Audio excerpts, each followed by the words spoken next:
Hello. Yo, yo. Well, Hello. welcome to Reaper Miniatures and Reaper Errant. I hope everybody's doing okay. I saw something there about audio skipping. I hope that's not on our side. That's Michael skipping. Michael skipping. Could be. Michael. I think we're clear. I double checked after I saw that. Took a little bit of time to double check. I couldn't see anything, so that was wrong. So or find anything. So I hope it's okay. Well, we're still covered by the not professional blanket, so Yeah. I suppose that could be true. we're So indemnified. we're gonna play some D&D 5th edition tonight, and as always, with a super enjoyment. I don't know. They can't call that a guilty pleasure. Is that a guilty pleasure that I get to play with all of you? I don't know. It's not guilty. I don't feel guilty. No, it's for a it. privilege. It's a privilege. Yeah, that's what it is. It is a privilege. Wow. Yes. Well, I mean that we're playing. It is. You know, No, with that we're Frank as a playing with DM. you. That's what I meant. I got to cover that one. Well, it's my Yeah. privilege to play with No, you. So I agree more with the original. And this is why. So, Because we don't have anything better to do on a Friday night. Let's face it. yeah, you're probably right. But I still enjoy the heck out of it. Aw, we're just a bunch of old losers. I'm going to do some thank yous. Thank you to Reaper. Thank you to people watching. Thank you. I shaved my beard down a little bit, Michael, so I wouldn't look as old. I know. Well, Actually, you didn't see the comments in the Kickstarter thing as we were doing our videos on Saturday. Yeah. That Saturday. Well, the Reaper Sculptor's like 75 years old. Yeah. And enfeebled. I didn't see the enfeebled one. I didn't see. It was Are they all septuagenarians and enfeebled? No. But Rhonda, they were Especially only the talking crow's about nest the guys, sculptors. wasn't it? Yeah. Hey, I'm not a sculptor. Yeah, I don't have any white hair. No white hair to see. There we go. Not yet. You're not a sculptor. Also, it ages thank you, though. I want to give a thank you to Sirenscape. You'll hear some of the background and ambient music. And I want all the players to introduce themselves and who they're playing, because they're all wonderful people, and I want you to know them and who is playing on the screen. The people or the characters? The people. You people are all wonderful. I'm not speaking for your characters. That's entirely different. Our characters are murder hobos. Come on. Man, I think Frank's been spending too much time around us. That was a pointed comment. It was. Murder hobos. Words are daggers, Frank. Plant bait. Well, I just don't. I can't. I don't know. Weird things happen sometimes. So I'm going to start up though with Bobby to kick this off. Hello again, welcome and good evening. My name is Bobby Jackson. I'm playing the mighty and indomitable Pugh, gnome bard, armed with my trusty war harp and positive mental attitude. Awesome. Gene. Hi, everybody. I'm Gene Van Horn. I'll be playing Gooseneck, the lizard folk barbarian, and I'm ready to whackity whack with my axe, as always. Jason.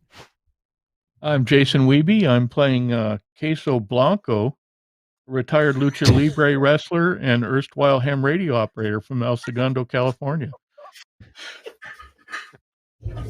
No, I'm playing Corncob Thunderbludgeon, a dwarven cleric who loves the water. Aquadorf, we call him. Aquadorf. I like it. Michael. Well, no one calls me that yet, but it's catching on. I'm working on it. Just whenever you're done, Jason. Just shut up. I always had to follow Jason. Hi, my name's Michael. I'm playing Abran, the more mighty and totally abdominable Wood Elf Ranger, with a less than positive mental attitude. I'm ready to roll for initiative. Always. Rhonda. I'm Rhonda Bender. I'm playing Fathom, the magic user with a variable attitude. I don't know. I don't have a great catchphrase. Stay in the background. Oh, well. Okay. At least you don't have a fascination. In the background and not get hit. Background, don't get hit. That's always a good plan anyways. Jen. Hi, I'm Jen. I'm playing Kay Nimblelit, a human rogue. Okay. I'm Frank. I am playing the DM, and so I'm going to give a brief I am going to repeat. Actually, I'm going to paraphrase what Jen writes in Kay's journal, and comes out every night before we play this game, which is a wonderful recap of the whole thing. You can search Reaper Errant Kay's journal and find it probably, but It's actually more entertaining than watching an episode, I think. probably, but I wish you wouldn't say that out loud. And it's very helpful for the old and infirm who can't remember from session to session. It's very helpful for us, yeah. That's Thanks, Rhonda. brain addled. So they sort of got off course. They were heading to a port town, and they got off course because they had a vision of this naturey kind of dryad-like woman who asked for help. So they went to the island that she asked them to go to. They found out it was some sort of arcane blight that had corrupted some of the plants around there. And they met some lizard folk. They shut down the arcane blight. They reversed it. So they sort of set it back to normal again. It looked like some sort of elven battleground of some sort, or training ground, very similar to what Abran had seen before. So they put things back in order there, and they got back on the ship, heading to the port town. I think that's enough of a recap to kind of take it from there, because I know the players, it's been a month. It was awesome to have 2 weeks ago to have the closeout for the Reaper Kickstarter. So we didn't play then because there was all kinds of other festivities happening. So we might all chat a little bit and get a little bit of a refresher of what exactly is going on, which is perfectly normal in this case. And so I guess we'll pick it up there. You're on the ship. You're heading to the port town on one of the southernmost continents. Eudroia is the name of the port town. And you're going there to pick up, well, because it's one of the last ports that you can replenish supplies before you go off and start mapping a bunch of things. But you've also lost some crew members, and you were going to pick up a few extra anyways. So you're going there to also pick up more members of your crew. It is a small but frequented by sailors and sailing people port town, sort of a last stop on the continent that's big enough. So, I mean, that is where we're taking it. So we need to give Abran that last talk before shore leave, is what you're saying. Possibly. It depends on the show talk. him that slideshow, you know. The Yeah, one. yeah. I mean, maybe. hasn't that ship already sailed? Yeah. Well, Yeah. you think so, but the boy keeps breaking out in spores. That ship can sail again and again. Yep. It's a Yep. Yeah. Unfortunately, ship that keeps It's a sailing. ship. And wind up No. with more than a sore throat. That's right. it Parts eventually can fall heals off. up. Yeah. Yeah. I got spell. It heals up. till your Abran nose has falls spells off. for that. Yeah, he's got spells for that. True enough. And well, you know what? And he is an elf. They're biologically Yeah. flexible. Biologically flexible. I don't know if I've heard it like that. Wow. That's Okay. it. Wow. The bioflex. Little bioflex. I Yeah. think we need to remind him not to kill random citizens as well. He doesn't That's a do good that. reminder. He's never done that. He's never He's done never that. killed a random person that I know of. They've all been Yeah. specific people he's killed. Yeah. They Intentionally killed. Yeah. Random Well, would be kind yeah. of dehumanizing his victims. Yeah. Definitely. Okay. So is there anything you wanted to discuss about this town before you get there? You're on the sea still, and we should do that before you get too close. Does it have the requisite things to replenish our backpacks full of supplies? Whatever we've eaten or used up for spell components and that kind of thing. Yeah, it should have normal spell components, items like that. Low stuff. How large is it compared to the city we just left? it's small by comparison. This would be more like an outpost. It is in a jungle, basically, jungle area of the continent. It is, I think, well established because of where it is on trade route and how much it is needed to be a stop. But that is not, for some reason, let it grow to the capacity of a large town. So it's about, Vin probably had like 30 to 50,000 people. This place is going to be something like 2 to 3,000. Oh, okay. So it's quite much smaller. Wow. I was Will that thinking make Las it like Vegas to Reno, but now you're talking about Winnemucca. I don't know where Winnemucca, but just the way you said it, I think I understand. Yeah. It's in Nevada. Well, Pugh is interested in finding research facilities, and it doesn't sound like this place is going to have what we're looking for, because we're suffering from a sloth infestation, and I think that's going to need which we think research. came from here. We think that those sailors came from here.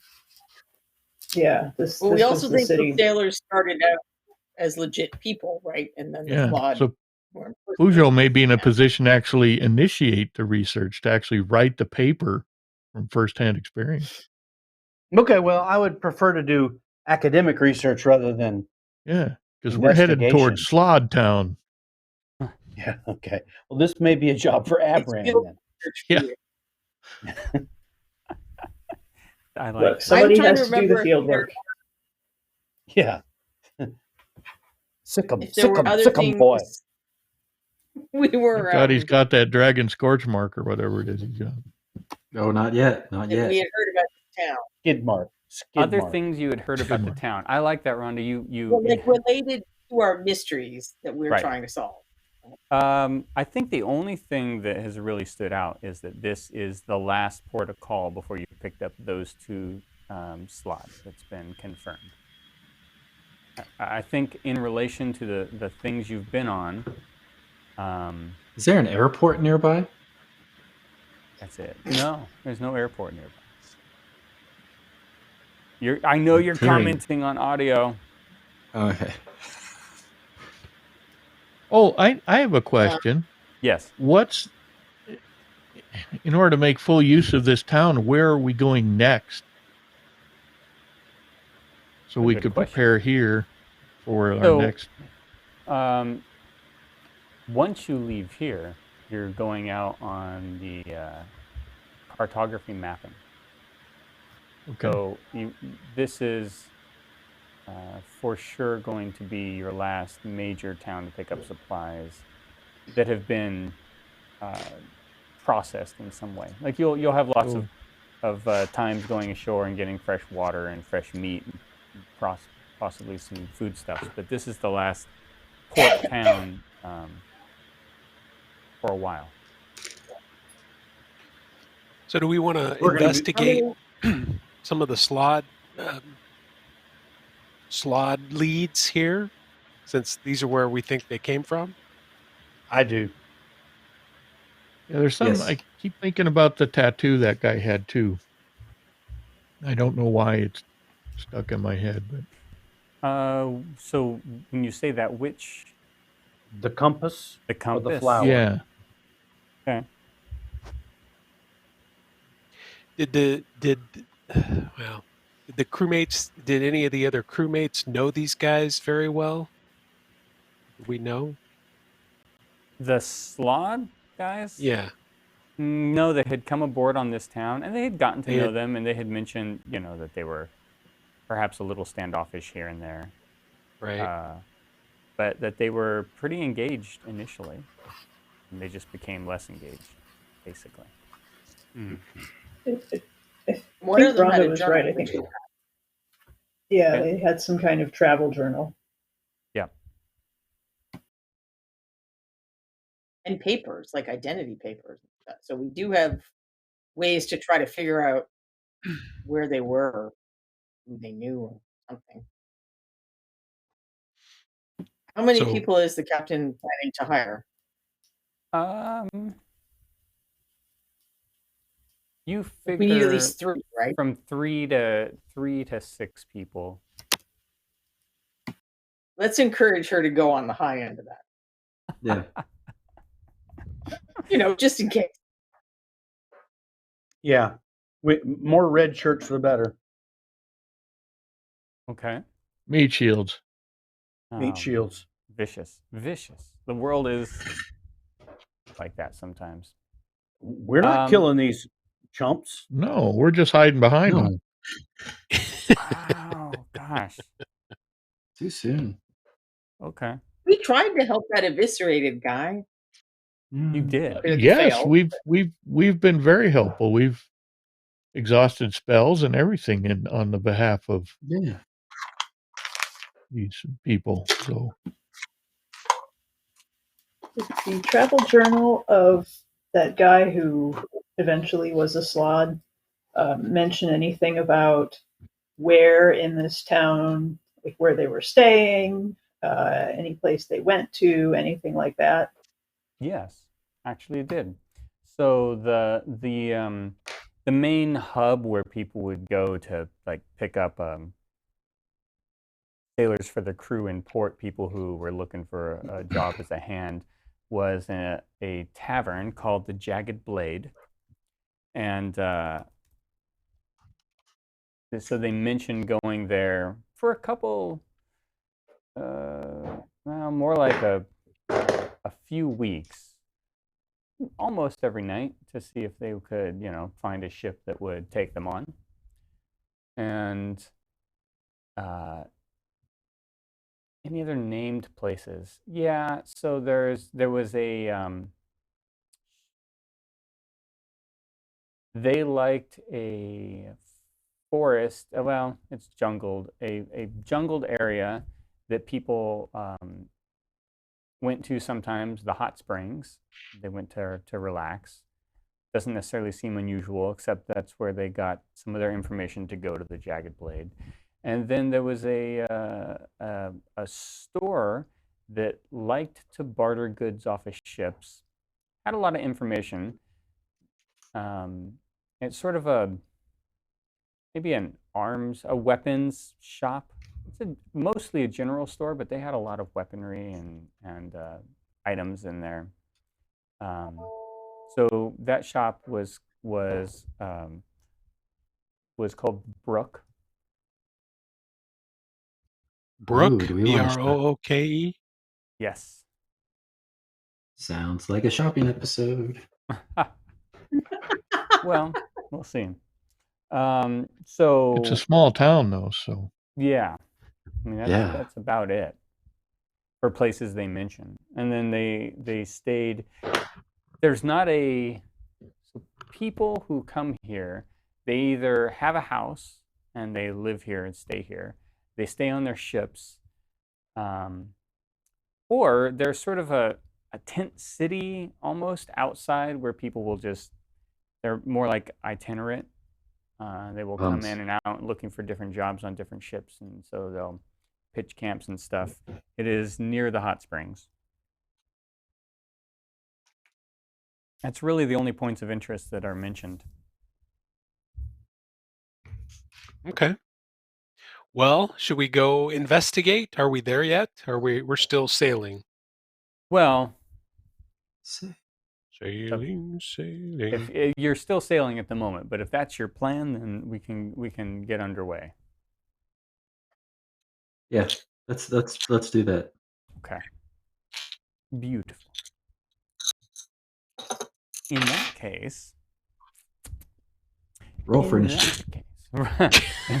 Roll for initiative. You're ready. Hey, better than rolling on a death and dismemberment chart. Yes. yeah, Something tells me that's a recent activity for you.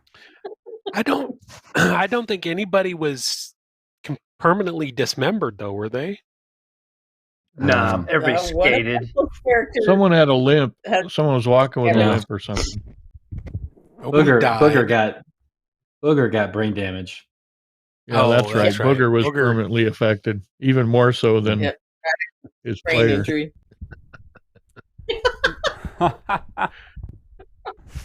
I did not Poor get to Frank. do all that stuff. He's I like, didn't get "What to are you do all guys this stuff talking with about?" you. No, You I didn't. know what you're talking about. I just didn't get to do it. You missed Sugarcane Kowalski. Wow, with a name like that, I Dirty already Skulls regret it. Johnson. Yes. Did you say Dirty Skulls You should have Johnson? seen the miniatures 30 too. Skulls Johnson. Okay. Yes. Jason succeeded in picking the very worst possible miniatures for his characters that he could. That's a talent too, because those were. No, the sculpts were fantastic, but the matching the character to the game, that was a total fail at an epic level. It was Not Bobby's genre game. Bobby's game. All right. Well, just keep hammering away. It's okay. So you I'll take everything you guys got. No, this is because we love you. because you're looking for work. The captain, so Mal goes ahead and pays for a berth.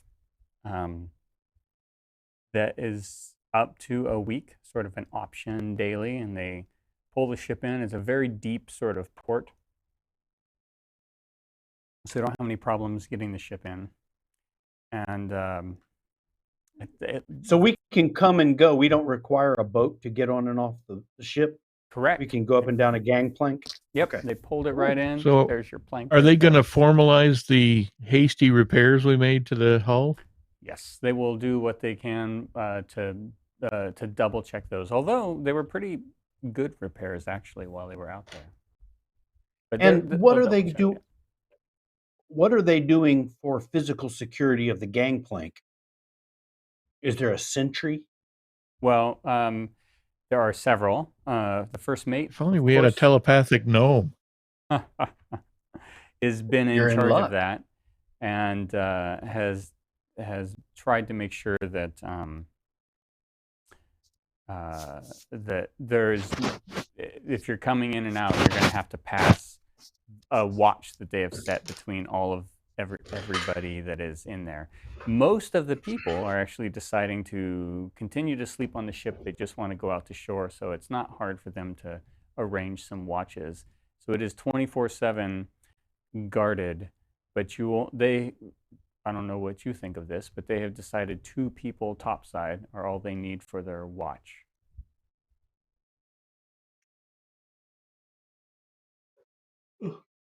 Hmm. And if they're found dead, then somebody's probably on board. Well, probably. Wow. Okay. Man. Well, do we need the whole party to go do investigations? Maybe some of us should stick behind and help set up a watch. Nah, it's their ship. They can run Hey, it. it's shore leave, lizard boy. Well, it's their We're gonna ship go have some until we get fun. invaded with they replace everybody with Slod, and then we're stuck on a ship of Slod. I know. Oh, I know, but but that's what we want, kind of. You know, in our heart of Yeah. hearts, No, I am a You know very what that small leads to? person. No, lots know of what that lots leads of to? toad head gems. That's what No, leads it leads to. to rolling for initiative. And so Yeah. thumbs up. Fathom. Do you have any spells that could serve as a ward or an alarm or something like that? I do not believe that I do. I will double check. Well, Well, we could do 2 people per. We could set up 2 people watches on the ship like we would at a campsite. I doubt that. I mean, I would say crew eyes should be sufficient for for mundane intrusion, but I'm worried about the invisible stalker or whatever. Well, we're coming only going to aboard see that that with the goggles and the detection spells, right? Yeah, that's what I'm thinking. If Slod are involved, it's not going to be somebody just wandering aboard. There'll be Especially some. if they're related to the ones we killed already. Yeah, arcane shenanigans will be involved, and I don't know how well the ship is secured against that. The captain's been around, though. I mean, or she let the last slot on there, I suppose. Well, they were cleverly disguised. Yeah, cleverly, I suppose. Yeah, they look like, I don't know. Well, like I said, we can do, I don't know. We'd have to each take a ship with the goggles. I don't know how you'd secure it like you're talking about. Yeah, I don't know either. I don't have a spell that would aid us. We need like How about if you sit at top of the gangplank and you make an indelible mark on each one that you pass? And then we know that you've approved them and we can hold you responsible. we can just put a stamp on their hand, collect their cover charge, and stamp their little hand. armband, little wristband. Okay. I don't know. I think it's probably, to be honest with you, I think it's probably better to let them round up the sailors, and then right before we leave, get them in a wander headlock around with the goggles and have a look then, because then they'll all be on board. We won't have to check everybody walking by and all that stuff, right?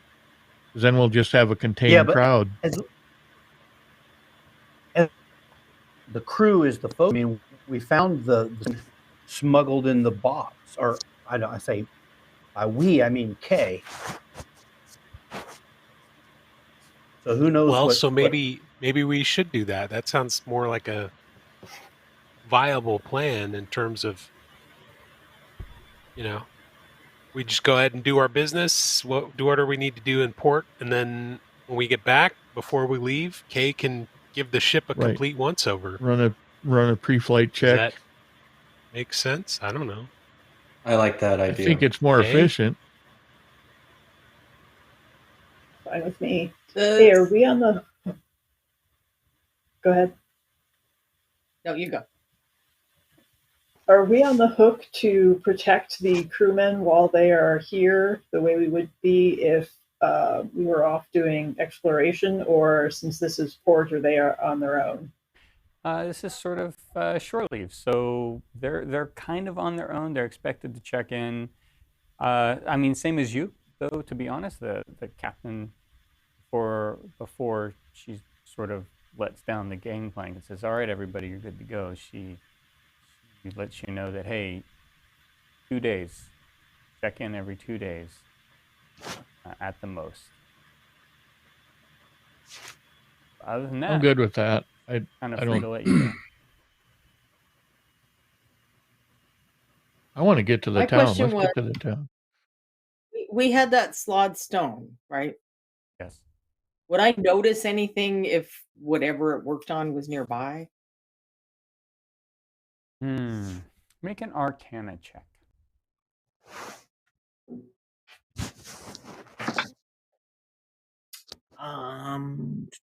11.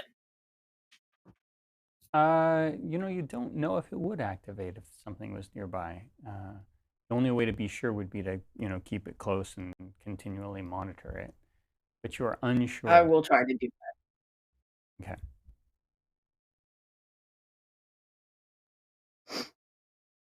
It looked like there was a cool bell on the dock. What's that for? Well, hard to say unless you ask somebody, but you assume it's for. I'm going to ask the getting captain. people's She's attention. been here before. She has. That's true. Bell, well, they ring it for attention if they want people to. Usually a warning bell if someone is attacking, though I've seen it used for celebration and once when a long overdue shipment came in. Okay. It's more of a notification to gather to the town.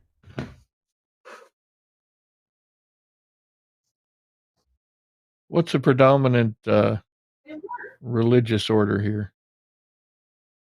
There is there is no predominant religious order in Good. That's I'm Eudroia. better with that. Yeah. None whatsoever. When the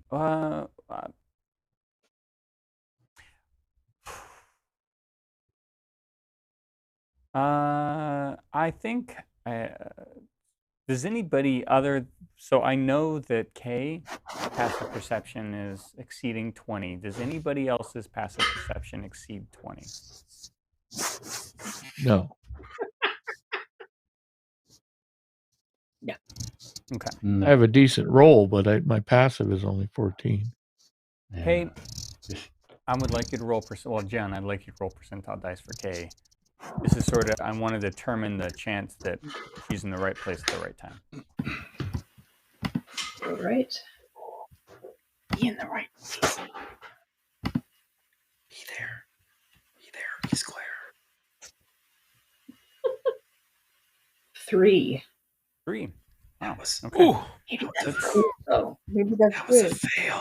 No, that's good. That's good. I was gonna say lower is better than higher in this case. So there you go. Can't get a whole lot lower than that out of 100. You are. So just as the captain comes off and she starts, we'll say, let me find the appropriate dock. I forget what they're called. The dock master, I guess. I'm not. Harbor Master? Harbor. A little bit of a chat going down here. And Kay, you are just close enough. I'm going to pop you there. So over here.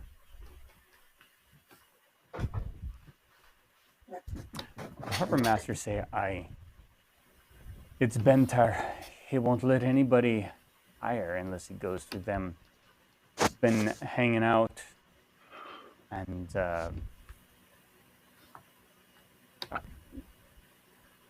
bullying people in the Jagged Blade, but you could probably still find some people if you wanted. But if you go there, beware. Ooh, let's go there. That's about the conversation that you hear. I'm game. So that was somebody named Bentor causing problems at the gosh, what was Jagged it? Blade. Jagged Jagged Blade. Blade. Yeah, it sounds Let's like go settle Bentor's hash. Yeah. Let's go smoke some hash. sounds just like he's not letting the normal process of hiring onto ships happen for some reason. You can only hire slots. That's right. Well, maybe we Only should find out slods the need a reason, pie. though. Hell comes to Slod Sounds like- Town. So hard. We can't find the reason. I will let everyone know that it sounds like we should go see what's up with Bentor.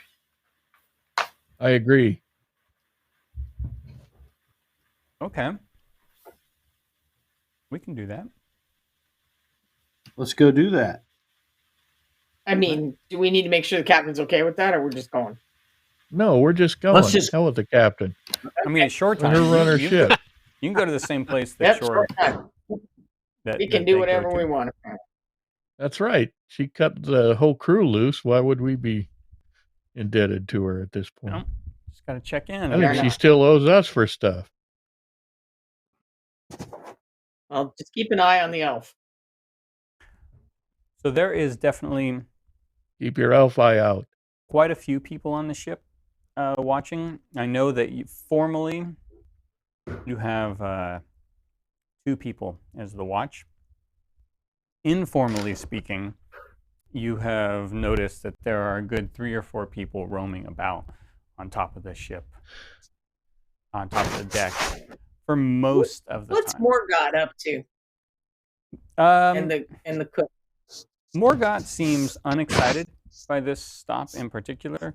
This is a barrier. It seems to him that, or at least it appears that he feels like this just gets in the way of his favorite activity, which is mapping. He's been here and he knows what it's like. He doesn't really care. This is more of a nuisance than anything else. to He's him. deep in ink and parchment. He doesn't need any more of that. Right. Chalk, I'm gonna charcoal, string, whatever the hell he does with it. I don't even understand what he does on his ship. I would like to ask Morgott if he's familiar with the hot springs. Has he mapped the hot springs? Oh, I've been there. I've been there once or twice. Mapped it? No, I wouldn't say I've done that. There's not much to map. It's just off into the jungle a bit. It's naturally occurring volcanic activity. Okay. Yeah, so he doesn't seem to... Not interested. Yeah, I mean, it's not the map he's looking for, so to speak. Right, so, yeah. Let's see if I can get a good look at you all coming into the tavern here. Or going, well, I won't put it on you to go in. I will leave it on the outside for now. But this is sort of the entrance into the Jagged Blade. Sure. Looks good. Nothing Let's go in. particularly bad about it from the outside. It seems like a normal sort of tavern that you would frequent on a lot of things. You can hear people chatting inside, probably drinking. Not that unusual looking. Okay, so you want to go in? Well, let's make that happen. Is there? So is we there are. Oh, go ahead. Are we with the person from the ship that wants to do the hiring? The captain? Yeah. You could be. I mean, it seems like you were interested in kind of jumping ahead a little bit, but it's up to you if you want to give it a little bit of lag time and wait for her to come in with you. I think What we do you should get a think? I table mean- first and watch the interaction. Okay. See if Bentor gives her any shit. Okay. Oops. Seems okay.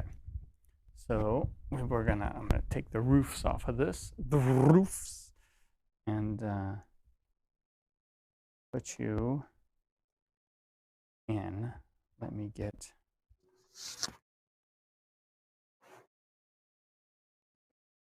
most people where they should be. All right, let's put you in. Let me get a better. What a nice looking little village. Nothing bad could happen here. Nothing bad could happen. There's no graffiti on the walls. There's nothing. No, well, I mean, no. Nothing. There isn't anything ominous about it at all, or anything that would even appear semi-ominous. Other than the slod infestation. Other than, yeah, there was one particular time where some slod boarded a different ship, your ship. And yeah. For all we know, those slod got off another ship just prior to getting on ours. Entirely possible. Okay, so you go in. It seems to be a pretty normal looking tavern. I will let Corncob, you sort of, you and, well, everybody wants to go, right? Yes. Sure. Okay. I'll order a round of drinks for our table if someone will get a table. Yeah, there are a couple tables that are accessible. One looks like it's occupied by about, I don't know, 2 or 3 people. And then there's one in the back corner that is open. You could probably... Oh, we're all about the back corner table. Let's take that. Okay, back corner. Back corner table it is then. Let's... I'm surprised the back corner table is not already inhabited by like a whole passel of mysterious strangers. Yeah, well, we are the mysterious strangers in this scenario. Oh, that's a good point. Yes, I'm saying I'm surprised there aren't others. Yeah, With well, I'm gyms kind of in their gratified. heads. Maybe we beat the rush. You beat the mysterious stranger rush. Peugeot's got a little bit of a slad problem, I think. I'm a slad bigot. All of you around it. You can see this nice little suit of armor, coat of arms almost on their shield. Setting up. I think that's one of the more interesting details of this place. But other than that, Wait a minute. Now, the coat of arms is where? It's on the shield of this set of armor. It's just sort of a stand. Oh, of okay, armor that's okay. sitting So there. it's decor. Yep, it's decor. Okay. Is it though? Maybe it's the bouncer. Oh boy, here we go. Bouncer spell. Maybe it's the bouncer. Could be. I mean, Maybe he's just there to gauge the proper scale. Yes. You must be at least this tall to order alcohol. I appreciate the. Oh, Thank you very much. Yeah, I appreciate it. Yeah. So It's a cigar night. as an overall look of the, I think to give you a wide view of what this place looks like. This is it. There's you in the back right there. Another group up there. Down on the lower left, sitting at a table, is this large, brutish-looking fellow, just having a drink, looking around. He eyes you as soon as you walk in. Watches you order a round of drinks. I'll eye him right back. Okay. Doesn't change, but you know, now you're looking. Now you're eyeing each other. So is he armored? Not really. Lightly, perhaps some leather, light leather armor. Other than that, unremarkable, other than he looks brutish. Make an insight check. Oh, I actually have. While he's that doing that, skill. I'm going to pull my war harp out, tune it up, and begin to 15 quiet for the my form. insight. Okay. He looks pretty shrewd as well. Shrewd, brutish, and shrewd. Mm-hmm. Shrewdish. Shrewdish. So you just start performing with your war harp, just in the middle there, or at the table. Okay. That's the thing about bars. They just sit down and start playing. They never ask anybody. Everywhere's an open just mic do it. night now. Everywhere's Yeah. an open mic. Bard got a bard. Yep. That's right. Bard I'm got gonna a bard. surreptitiously check the slot stone. Just guess. Doesn't seem to be reacting in any way. That's good news. I hope. I would think so. Unless we got a bad slad stone. I asked Kay to take a look around and see if she sees anything with her goggles, assuming she has those on and with her. More people are filtering in, but Kay, you may go ahead if you wish. Oh, I do have them with me, and I will take a look around, Oh no. especially at Mr. Cranky over in the corner there. Mr. Cranky And a has menagerie of people that just came in. a weapon that appears magical, a pendant that appears magical. The suit of armor that is for display definitely appears magical. A couple of it looks like bottles of liquid of some sort behind the bar, up on the shelves, appear magical. And there is a rock in the fire that is burning, for lack of a better word, that appears magical. What kind of weapon did he have? He has a longsword.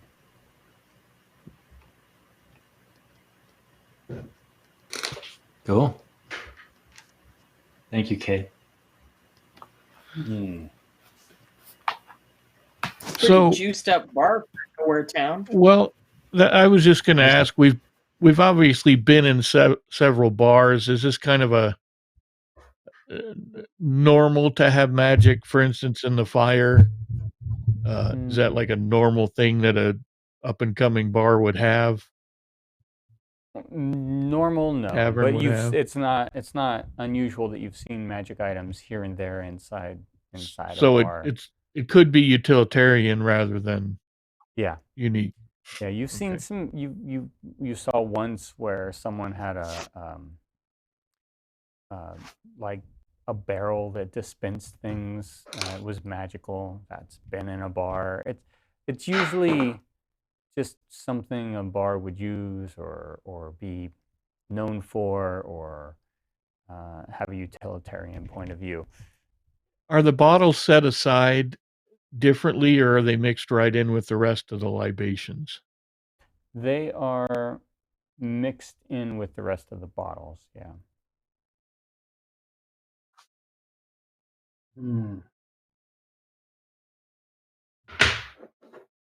Well, I feel like if we start something, that suit of armor is going to kick our asses.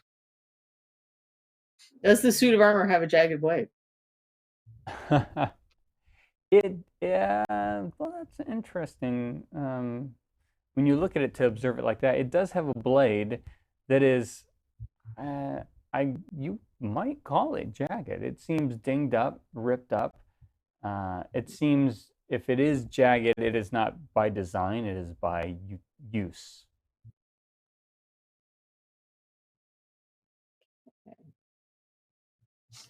So has a barmaid or anything come over to us? Nope, the bartender is there at the bar, and as you get a vibe, a sense when you come in here that the operation here is to go order your drink, and he'll call you back when it's ready. I'm going to get up and approach the brutish, shrewd guy with the magic sword. Okay. No, he was shrewdishly brutish. Brutishly brutish. Okay. Shrewdishly brutish, or brutishly shrewd. And I'll greet him as nice as possible and say, I was noticing you give us the eye. Would you like to come and sit down? Share our drinks?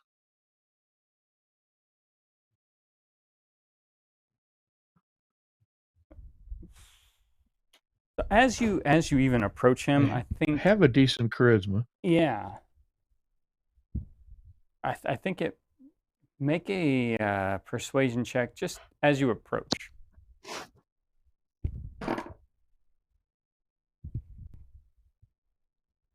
22. Okay. So he relaxes a little bit when you come over to him and you pose him the question. Nah, I'm fine here, but you can have a seat if you want. Well, I don't mind if I do. What are you in town for, Mr.? You can call me Thunder Bludgeon. Thunder Bludgeon. I'm Benter. 30 skulls. You're Benter. We've heard tell of you. Actually, we came in on the ship that just docked a little while ago. I believe our captain had told us that you're the man to see about hiring some more crewmates. Ah, well. Which ship were you on? I'll point at it because I don't remember the name of the Silver Swan. Silver Swan, you got it. I know I've heard of Mal before.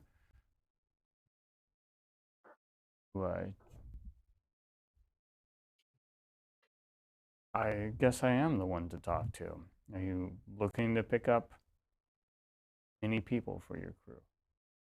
Well, Captain Mal, of course, would be the decision maker on that, but she did indicate that we need to hire a few more crew for the next leg of our journey.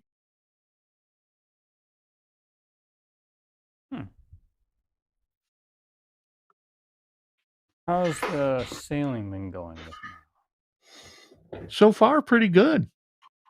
We seem to be on a mapping expedition, which is, of course, our main area of interest. And so far, we've mapped a couple of small islands that we hadn't written down before. And I guess the captain tells us we're going on to even more unexplored places. Do he pay you well on this venture? Well, we're paid well. Interesting.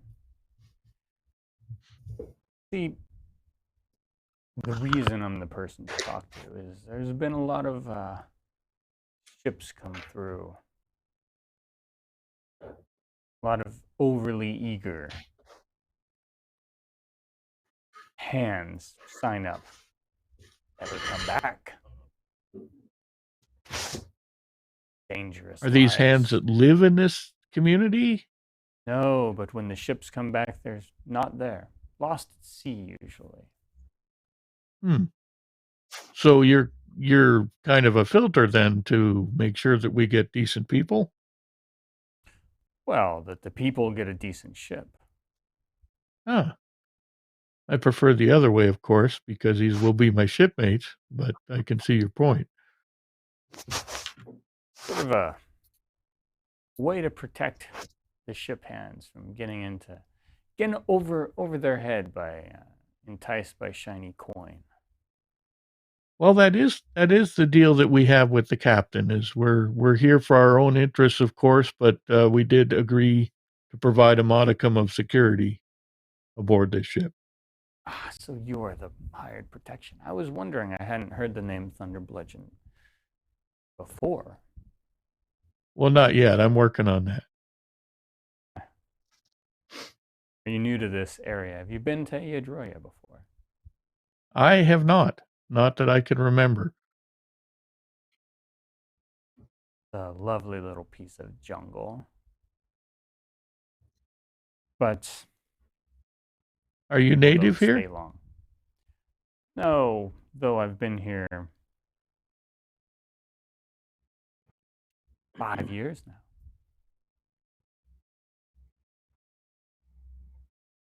And is your position an official one, or are you more of an unofficial headhunter, for lack of a better term? There's not many official things in this town. Do you get a finder's fee when we hire on a new crewmate? A bit, yeah. Small one. Not too substantial, but a little bit. If we were to sweeten that deal a little bit, could you recommend some even better hands than normal? Wow. Make a persuasion check, Corncob. You're on a roll with talking to Enter here. 17 on this one.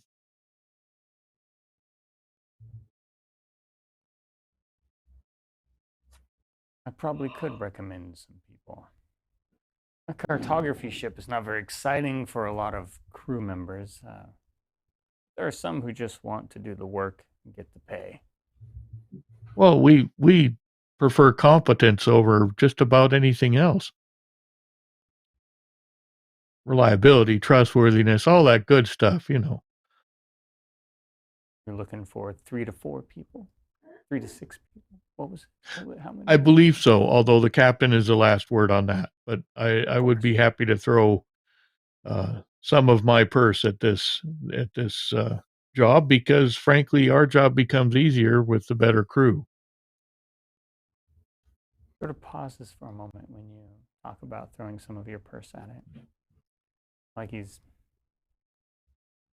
trying to figure out why one might do that. Seems to come to a conclusion. Well, then I can look for some people who'd be interested. I could recommend some people, ask them some questions. If you're going to be here long, it might take a couple days at most to round this up. Well, I believe the captain is willing to is willing to wait for quality crew. Good to hear. Then I'd be happy to help out. Well, thank you. Much appreciated.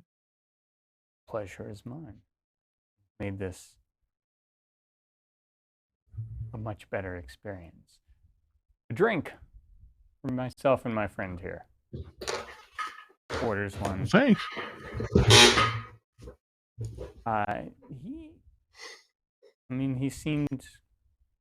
He seems pretty reasonable, I guess. I don't know, depending on what you Okay. consider Well, that's reasonable. great. And what comes over is, ale, a mead, more mead actually, probably.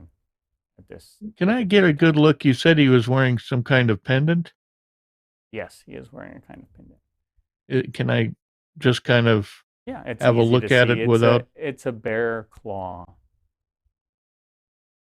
Oh, a bear claw. Well, I will say that's quite the pendant you have. Thank you.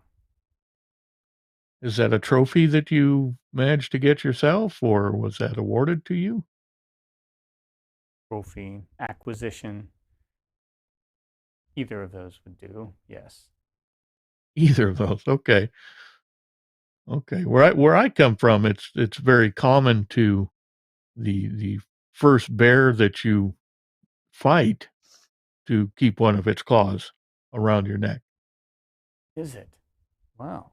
Yes. I have to admit to never fighting a bear. Certainly a few crocodiles and some other horrible creatures. Some I could not even explain, giant crabs, but never a bear have I fought. Oh, yeah, where I come from, it's mostly bears and more terrestrial animals, certainly not any jungle animals. I've not heard of many jungle bears. Baloo. While you're having this conversation, I'm going to go. I kind of felt like that was coming. I was waiting for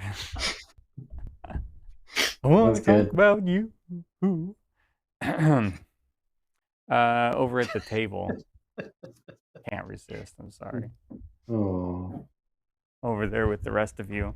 While Corncob is having this conversation, are any of you up to anything? Your drinks have been made. He's called you over. He's just set them out on the bar for you.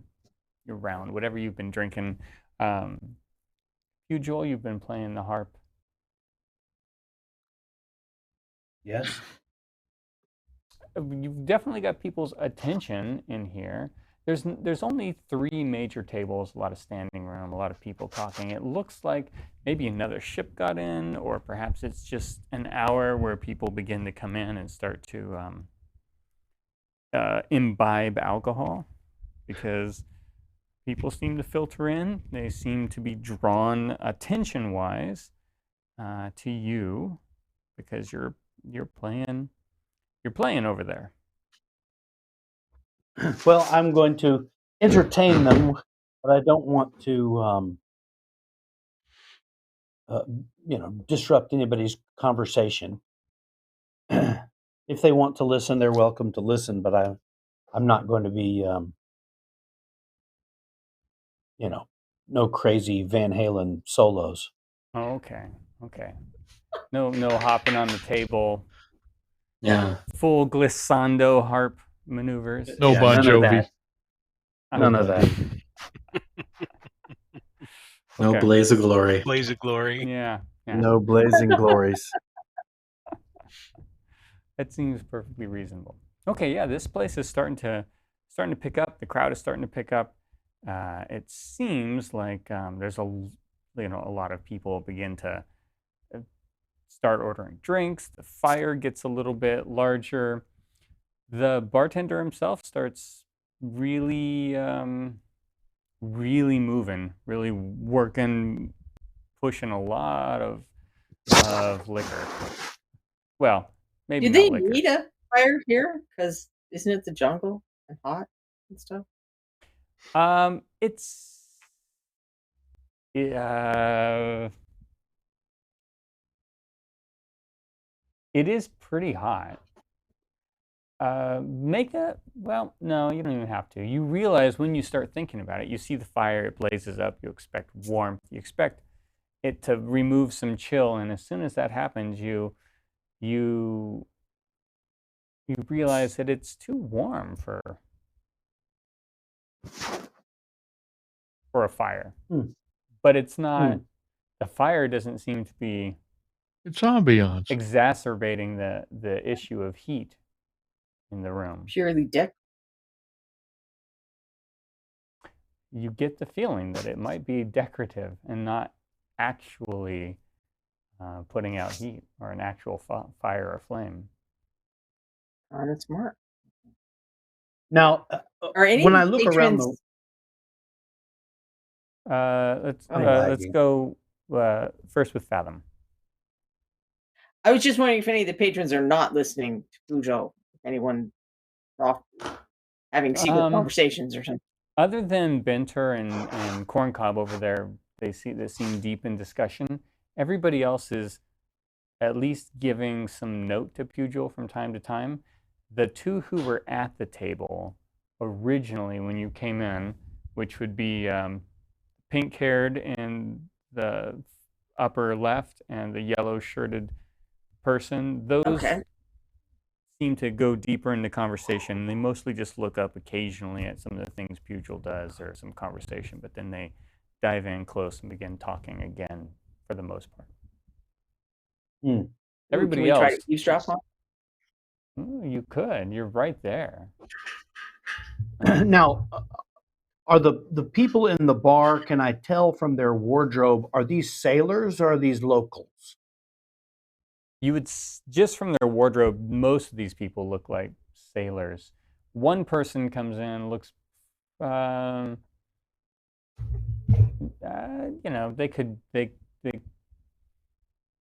don't necessarily look like a sailor. They look more like have a very elven sort of look about them, even though they don't look elven, at least not fully elven. So that it looks like their pursuits are more in the nature realm, but that doesn't necessarily mean they're not a sailor. So the bartender is almost the only one that doesn't look like a sailor in here, other than some of you. And the two that you pointed out, purple hair and yellow shirt, they're definitely sailors. Definitely. Yeah, both of them. Okay. Abran would like to go to the bar and order drinks for the table. Okay, another round of something. What would you like to order, Abran? I'll get the orders from the rest of the folks around the table, and I'm gonna grab an ale. I'll grab an ale for Corncob, and a Shirley Temple for my gnome friend. Okay. We don't want him getting carded. No, I thought the gnome liked Roy Rogers. Well, is the bartender like just working his butt off, or is he open to conversation at all? He's moving fast, but he does seem at least to have the capacity to talk if you wanted to talk to him. Yeah. I wanted to ask him as we came in the door, that suit of armor seems very unique and in a way special. Is there any interesting stories related to that armor? It's a good luck charm. It watches over the Jagged Blade.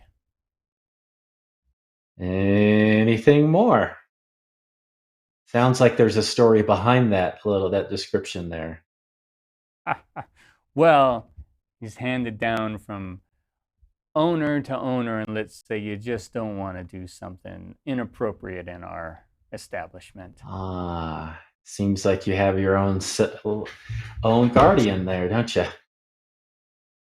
Everyone needs one. Right. Awesome.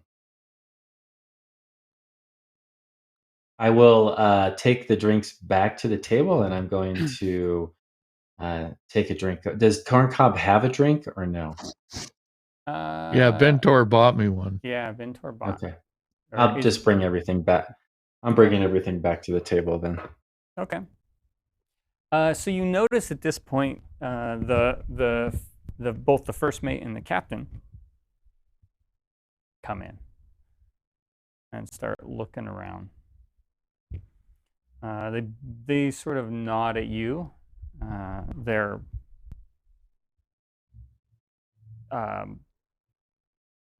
There's no one else from the crew in here, so just as I don't know if it's a courtesy per se, but they note your presence in here, and they nod. Corncob, make a perception check, just kind of in general to see if you would notice them come in. 20. Oh yeah, Wow. you notice them walk in as well. I have a good perception. Okay. So I notice who walk in? The captain and first mate from. Oh, okay. Well, I will definitely at least give them a low wave. Okay. Is it a wave of acknowledgement? Are you like waving them to you? Yeah, I'm acknowledging Okay. so that they see me and they see who I'm with, that kind of wave. Okay. Not gonna wave them over just yet. I figure they can do that. They wave, and then walk up to the bar. They seem to be, I don't know, fairly comfortable in here. And they also seem to be taking a pretty intense stock of the room, looking around, seeing who's here and who might be a good crew member.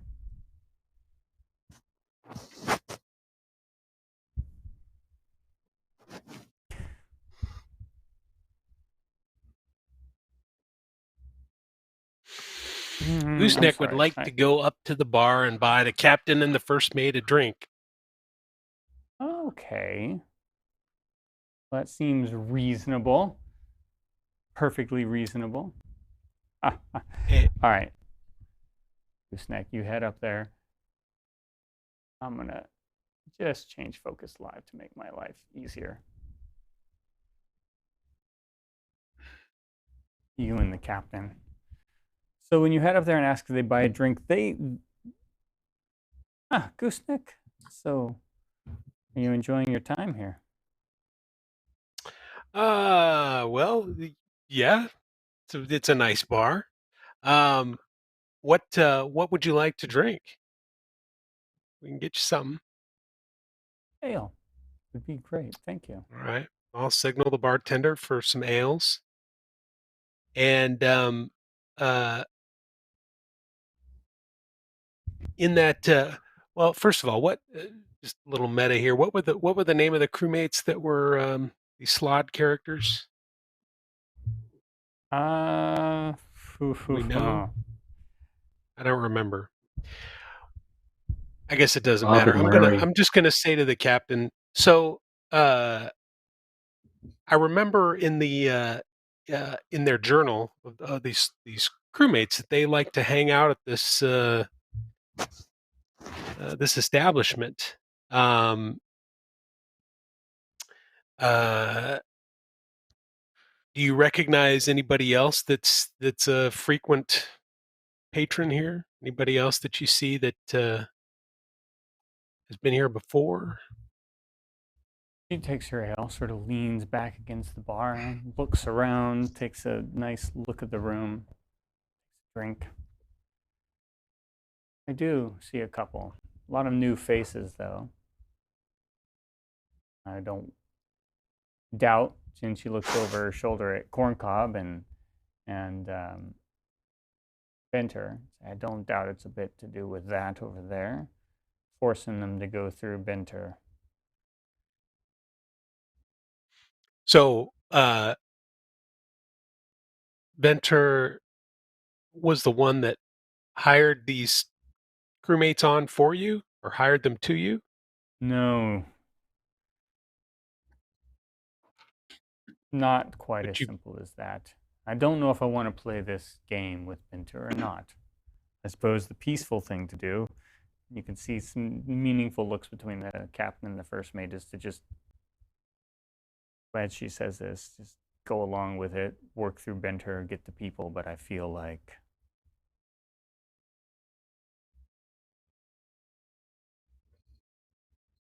Why like a don't bit you of want? food stuck in my teeth. It bothers me a bit that, that Ah, he's Doesn't want to pay the VIG.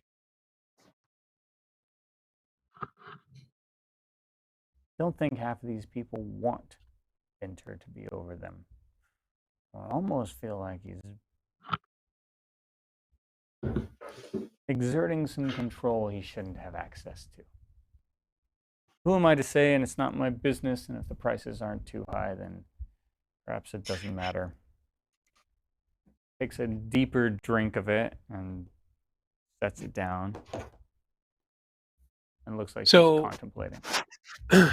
so if you don't mind my asking, what's the beef with Venter? Why is he on your bad side? Has he done something to you that in the past, or? No, not at all. He just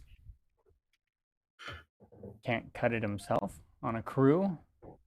Stuck in this town, unable to get off, looking for business, looking for money. Seems to now be running what you might call a racket. So Maybe bullying some of these people to make sure that they can't get a job without him. Doesn't add up okay. quite right.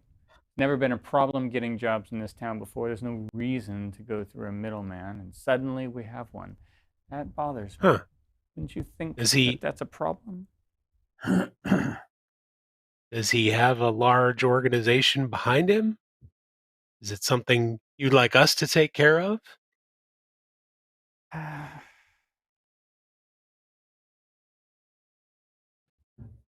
Yes, Well- yes, yes.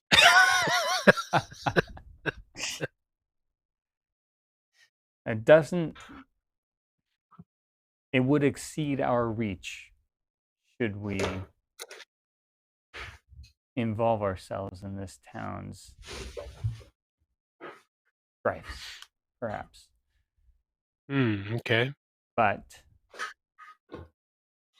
I feel almost obligated to look into it some more, if you would be willing. Sure. Always. We're always up for knocking a few heads, diving down a few gullets. Then I take it Corncob's having a chat with them about something. Yeah. He went over to just feel him out. We heard when we got into town, the dock master was telling you had to go through Venter, and so we figured we'd just come down and see what this all was all about. So, and in the meantime, we also were trying to figure out where these agents of Slod came from. Kind of research them a little bit. Glad you're doing that. I'd like not that to happen again. Yes, we too. Have you checked around? I mean, I guess you just got here, but when you get the chance, it might be worth your time.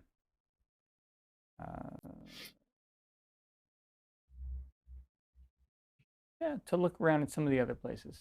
There's an item shop that does a lot of trade here.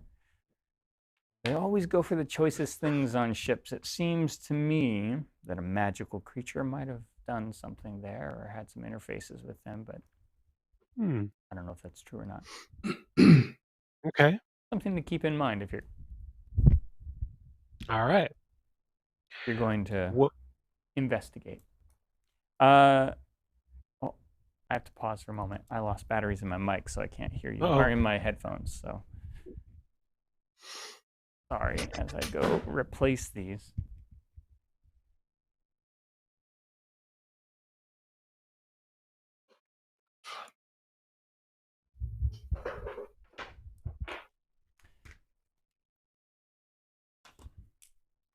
You can say anything you want about me. I wouldn't know. for at least 10 Usual. more seconds. Quick, sing a Bon Jovi chorus. Blaze of Glory. Now I can hear you again. I missed it, whatever it was going to be. Well, we've killed Bentor, and we've taken over his racket. That did not take long at all. No, it didn't. I Just ganked him real Just a good. quick knife to the yak. Yep. Ah, just like that.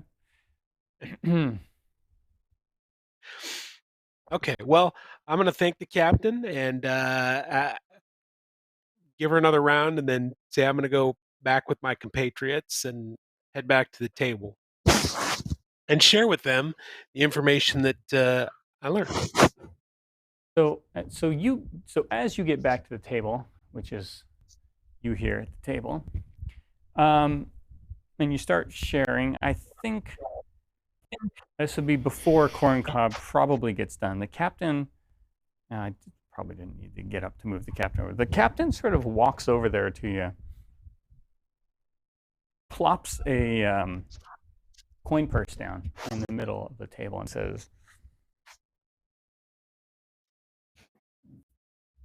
I know it takes some coin to figure out what's going to go, and you might have to show it, especially if you're going to investigate Bentor.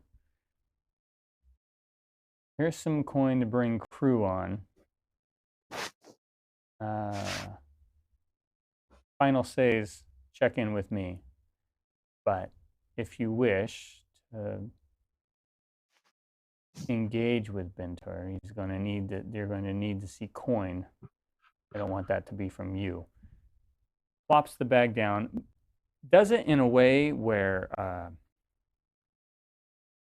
it's clear directly across Bentor and Corncob can definitely see that she has plopped a coin purse down in front of you. It says, so I leave it in your hands. I get final veto on anybody who gets hired on. I'm more interested in what Bentor is doing. Good luck.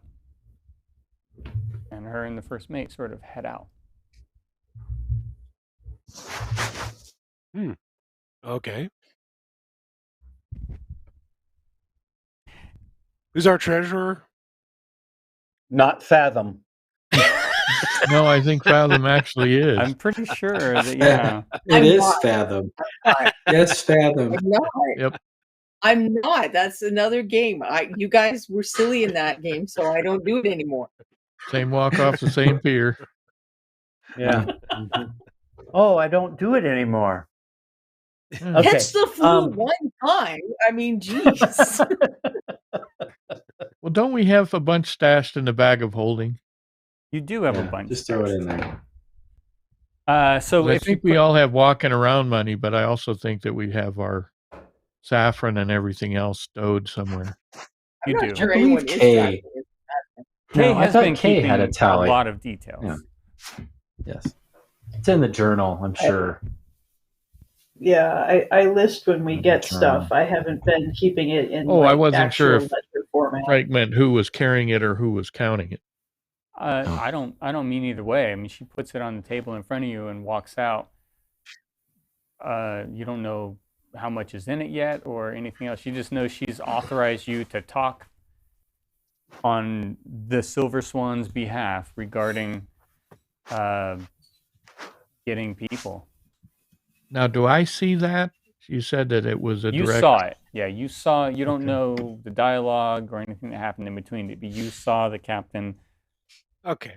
put Well, a I'll tell you pretty what. hefty For now, coin purse on the Then, table and walk then out. I will take 5 to wet my whistle with the drinks that have been purchased, and I'll beckon Corncob to come over to the table. Yeah, I was going to do that anyway. I'll excuse myself from Bentor and say, so can we find you here generally, or is there another place that you prefer to do business? You can find me here. I'm here during most of the operating hours. Your usual table. Yes, indeed. Okay, I'll say thanks for the drink and we'll be in touch. Thank you very much. And I'll walk over to the party table. I feel like things are going to get a little bit in depth after here, so we probably should take a break. This is about halfway, whether or not initiative is the next thing we do, or exploration, or exploration and intrigue. Kind of depends on what Abram versus direction. the empty suit of armor. Kind of depends on what direction you guys go, but this is probably a good place to call We'll middle. find out why that blade is jagged. Let Abram have go at it while we go talk to the weapon shop people. Bobby has It's a just like question. turning on the blender and leaving the room. Or he's doing ASMR again. I don't know. Before we break up, yeah, I mentioned to Corncob when you're not to Abran, the next time you're dealing with the Bentor guy, I recommend that you try some subtle way to see if he knows the names of the Slod guys. Was he involved in brokering their work, and did he know them prior to them joining the crew? Yeah, I agree. I was kind of waiting to do that, and then I saw the captain come in, and I figured I'd better get back on the same page. Yeah, okay. For a minute, and I'll brief everybody before we roll for initiative and leave. I'll brief everybody on that I've offered to sweeten the pot a little bit for primo candidates. Okay. And we'll shake the bag and say, well, we can help with that. If you heft the bag, you figure there's about 100 gold in here, which is a lot of Good Lord. money. Let's just buy the tavern and retire. It's a pretty cool palette. Let's go back to Vin. We don't want to live in a jungle dump. But for now, for everyone watching, we're going to take a break. When we come back, we're going to find out what direction everyone goes from here. More overt or more covert. I think it could go either way. So until then, we'll see you in about 10 or 15 minutes.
Hello. Welcome back. Hi, everybody. Hello. And hello, Reaper Dave. You just got the notice. Twitch is really laggy behind sometimes on their email notifications that someone's going live. It's kind of frustrating, to be Yeah. honest. Thanks for joining us, Yeah, Reaper Dave. it's real hit or miss on the notifications for me. Yep. Sometimes I don't get them at all. Yeah, likewise. Yep. Twitch be twitchy. Thanks, Twitch. Yeah, it's rather twitchy. Oh, well. So we start Free back platform. where we left off in the tavern. The captain has set down a bag of coin to for you to start negotiating for crew for the ship, but also it's more of a cover, to be honest, to figure out what exactly is going on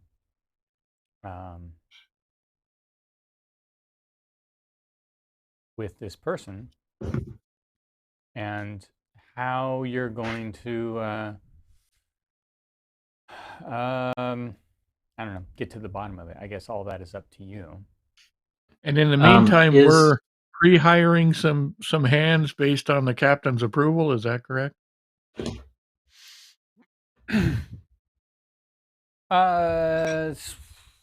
You are yeah, I mean, you're looking for hands. The captain will do the final veto on whether or not. So we're an agent Yeah, you're an agent. She's of the captain. authorized you as an agent. That way, you can investigate Bentor. Is it with a B or a V? Venter or Venter? It is a soft B, in the way you've heard it pronounced. So you could take that Bentor. either way, based on your personal linguistics of where you'd want to come from. So it's somewhere between a V and a B. Okay, I wasn't sure. Wanted to I know I'm not. Should- I'm playing loose with the pronunciations a little bit because I'm not sure a lizard can make a B sound. Venter. But Venter is good. I Yeah. think they can do the V sound. Ventor. Yeah. How about that? Ventor. Yeah.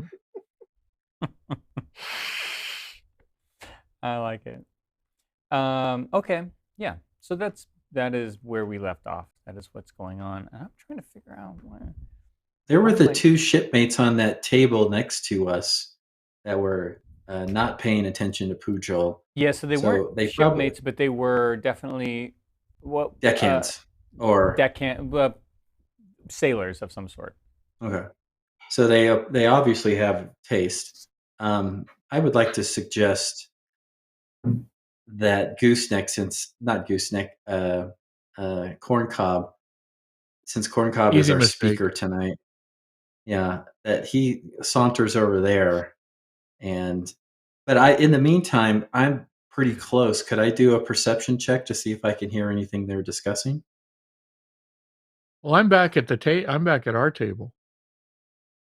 Yeah, you are all back at the same table. You could do a perception check to have heard what they were discussing. It's there's a lot of dialogue. The room is noisy. It will be difficult, but you certainly can.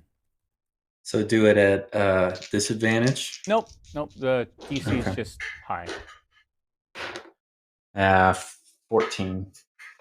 No, they were truly trying to keep it more intimate in their conversation and kept it from you. Okay. Okay, so do we want to go investigate the slot at the Brooks store, or do we want to talk to the other couple people here at the bar, or do we want to go Well, as back far to as- Mentor to? As far as Bentor, he said he needed a couple days to round up Okay. some good candidates, some good prospects. So I suggest we give him some time and then see what he comes up with. But in the meantime, we can do the SLAD and then maybe do our own poking around to see if there's any other able-bodied people. Well, and willing that to go leads sailing. into the other thing about the captain wanted us to kind of investigate Ventor too. Right.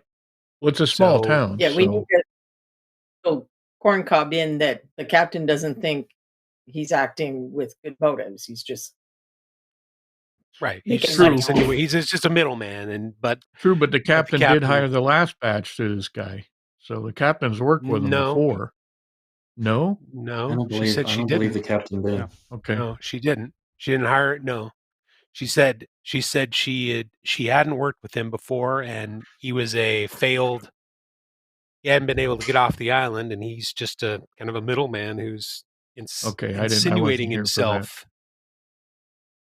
I know. I was talking to the captain while you were talking to him. Okay. Yeah, well, good. You're telling me.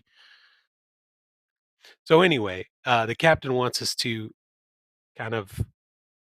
I mean, I told her we would, we would knock some heads and jump down some throats if we had to. So I don't know where we need My to. point is, Bentor take- doesn't expect us to go back to Bentor right away, so we've got Right. time before Okay. Bentor I know. expects us to come back.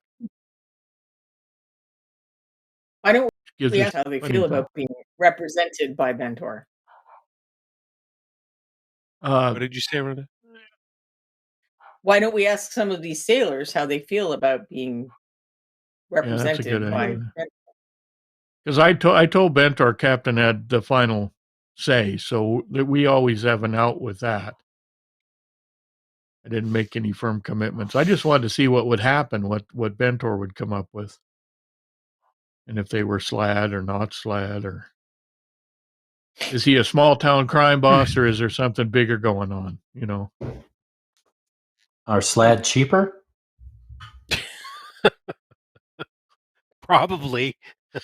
Because we get to fight them, so it's kind of they a win-win. work for blood, so who knows? Yeah. And they How cough cheap is our your gems blood? out of their heads. Yeah, We might make a we profit. save money.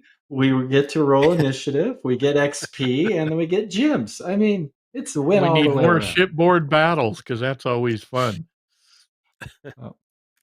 Yeah, adds to the I'd excitement. rather fight SLAD on the land, I think. I'd say we have two choices right now. We can go to the shop, or we can talk to. I think the only people really he had to talk to are the two that were not listening to Pugh, because they were Yeah. actively engaged in some kind of Agreed. interesting discussion. Agreed. Well, I did my interaction, so someone else with a too. high charisma can go sidle up to them. Pujol. I also have high charisma, but Pujol. Oh, that's right. Usual You could go fathom. ask them why they Is didn't is want to Pugh back If you from want to jumping the go neighbor? fathom, I think that's even better. But you usually like to hang back, like I you would. said. I say let's send Fathom, and let me continue to. In case I need to do any harp-based spell casting, I want to be in performance mode. Good idea. I can go with basically you, is- Fathom, if you like. If Fathom blows or I rolls, think you'd like you to want to meet be ready pretty with the ladies. harp. Exactly. Yeah, Bren loves the ladies. If I understand this Brian does correctly, love the ladies. it So I'll is be his wingman. Fathom and Abran going over to chat with these two. Well, sailors. we're in a way we're covering both bases, hopefully. Of course, of course. Let me. These two I am people are going at to the same compliment table. them on their fashion sense. I appreciate some good Yeah. fashion. They are at the same table. I think I've zoomed in too far, but I'll put you over there and probably zoom out a little bit. And don't forget to ask them if they knew the crewman who turned into SLAD. That seems reasonable. That's a good point. Someone should ask the bartender about that, actually. Yeah, that's a good idea.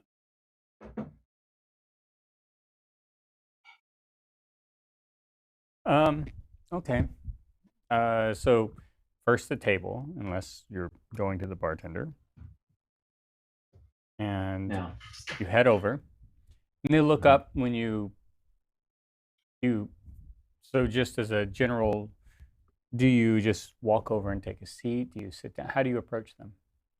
Well, I'll stand, but I'll compliment them on their clothes and say it's nice to see such stylish travelers of the sea, which we've recently become as well. We wouldn't mind to sit with you for a while and exchange some stories and get the lay of the land in this town. We've never been here before. Make a persuasion check.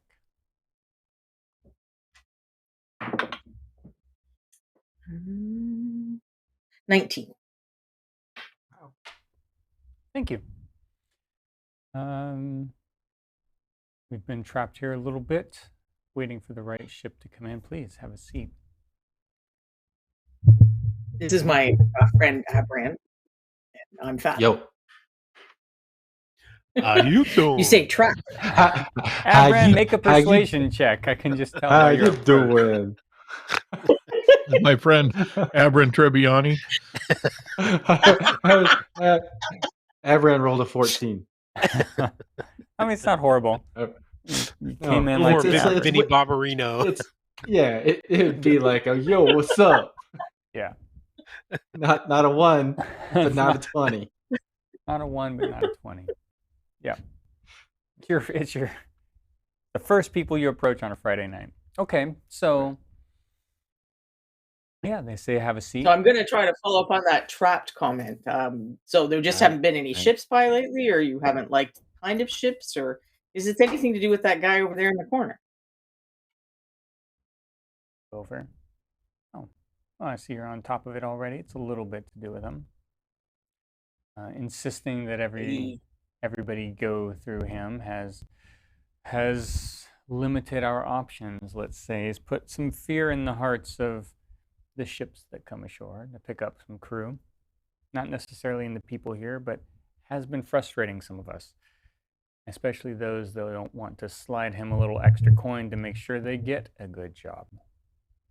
What is, if you don't so mind he's me offering asking, you- yeah, if you don't mind me asking, what is the or else? If you get my meaning. I do get your meaning.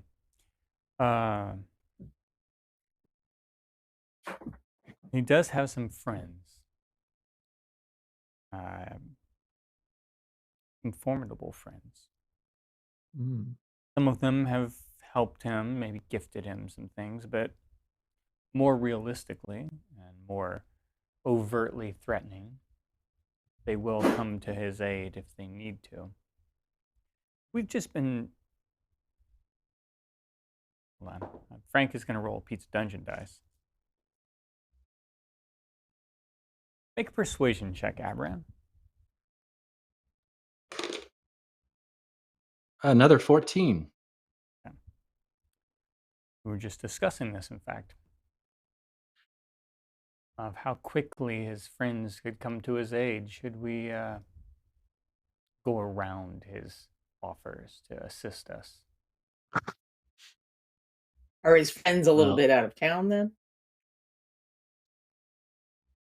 One could say that. As an organized front, they are out of town, though he's got some friends in town.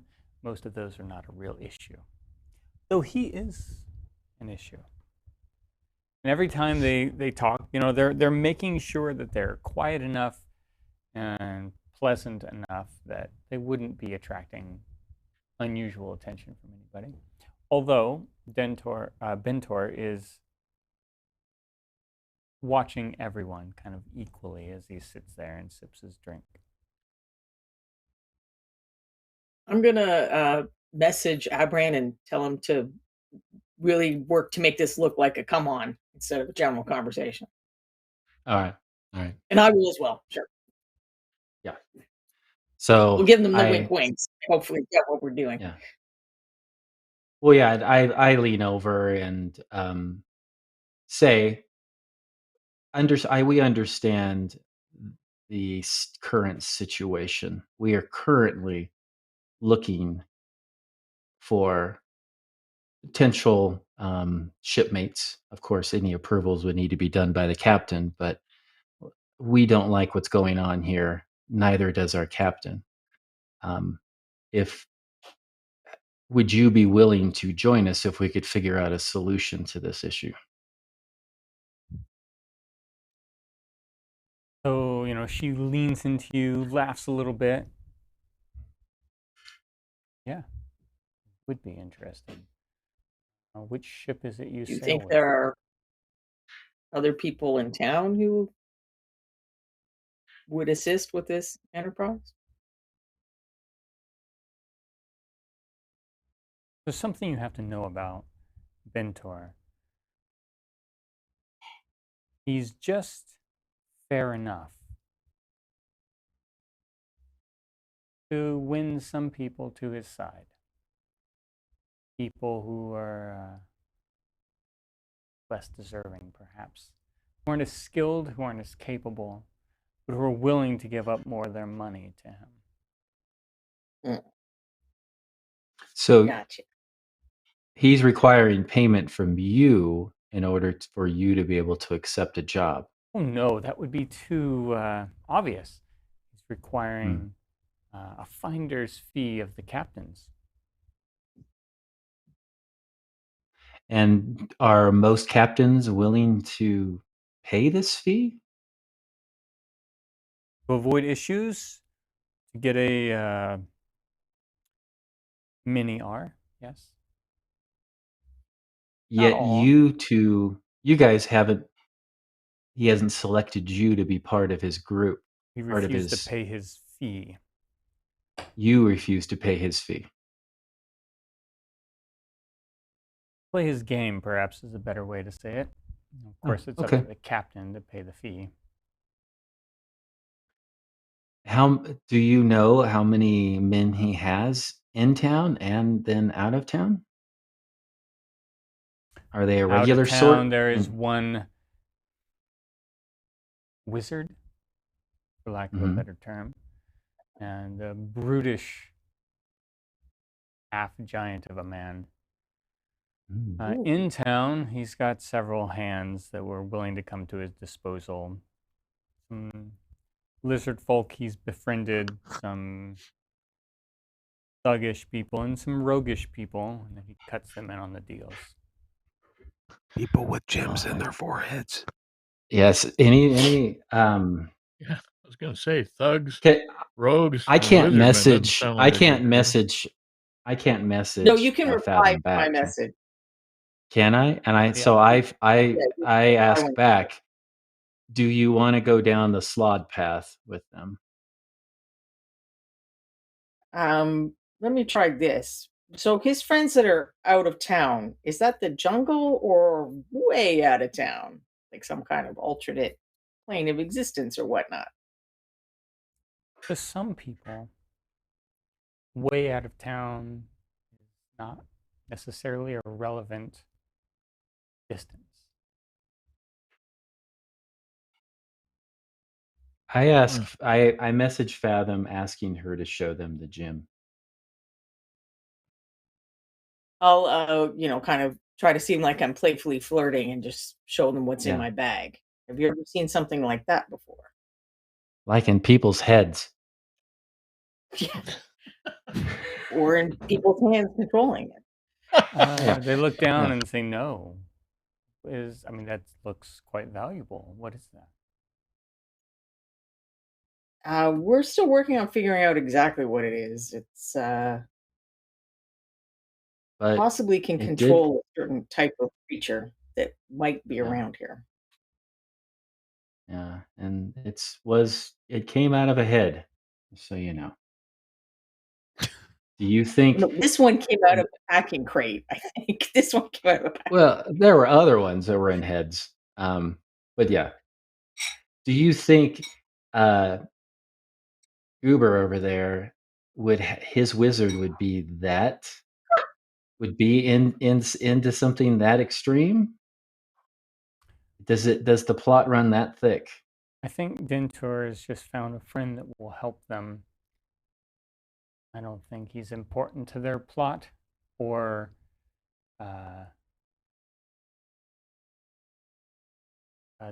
this is the kind of relevant thing they're into. I think he's just a tie for them to this town. Perhaps I could be wrong. Where does he go when the bar closes? I'm sorry, what was that, Fathom? Where does he go when the bar closes? Does he have a house? He has a home. He refuses to live in tent town, which many of us do, but he has a home. Not a wonderful home. If we wanted to dig into this even further, which obviously we do, where else can we gather information that could be useful? Streets, the docks, here, anywhere there are people, to be honest. But be careful who you talk to. Can you tell us a little bit about this store? What do you know Brooks? about it? Our captain wanted us to look at the store. Brooks is a wonderful place, fair place. Interested in eccentricities. Do they pay a fine dollar for those, or a fine coin for those eccentricities? Oh, of course, yes. And How are they able to do that? This town is full of people, constantly moving in and out, ships. Even when, well, let's say this, a sailor comes ashore, this is their first port they've seen in months. The captain has given them pay, months of pay. It might be 50 gold, might be more, could be less. Where are they going to spend it here? The bar, 50 gold. Will keep them occupied for a long time. Brooks, maybe there's an odd and end, a bauble, something that will give them some sort of magic. Maybe they have something that's of no use to them. Many things are offloaded in Brooks and purchased in Brooks on a whim, unknown to their true value, but always for the right amount of coin. Oh, come on. I'm not even there, and I'm feeling the urge to go to Brooks. Yeah, we definitely need to go to Brooks.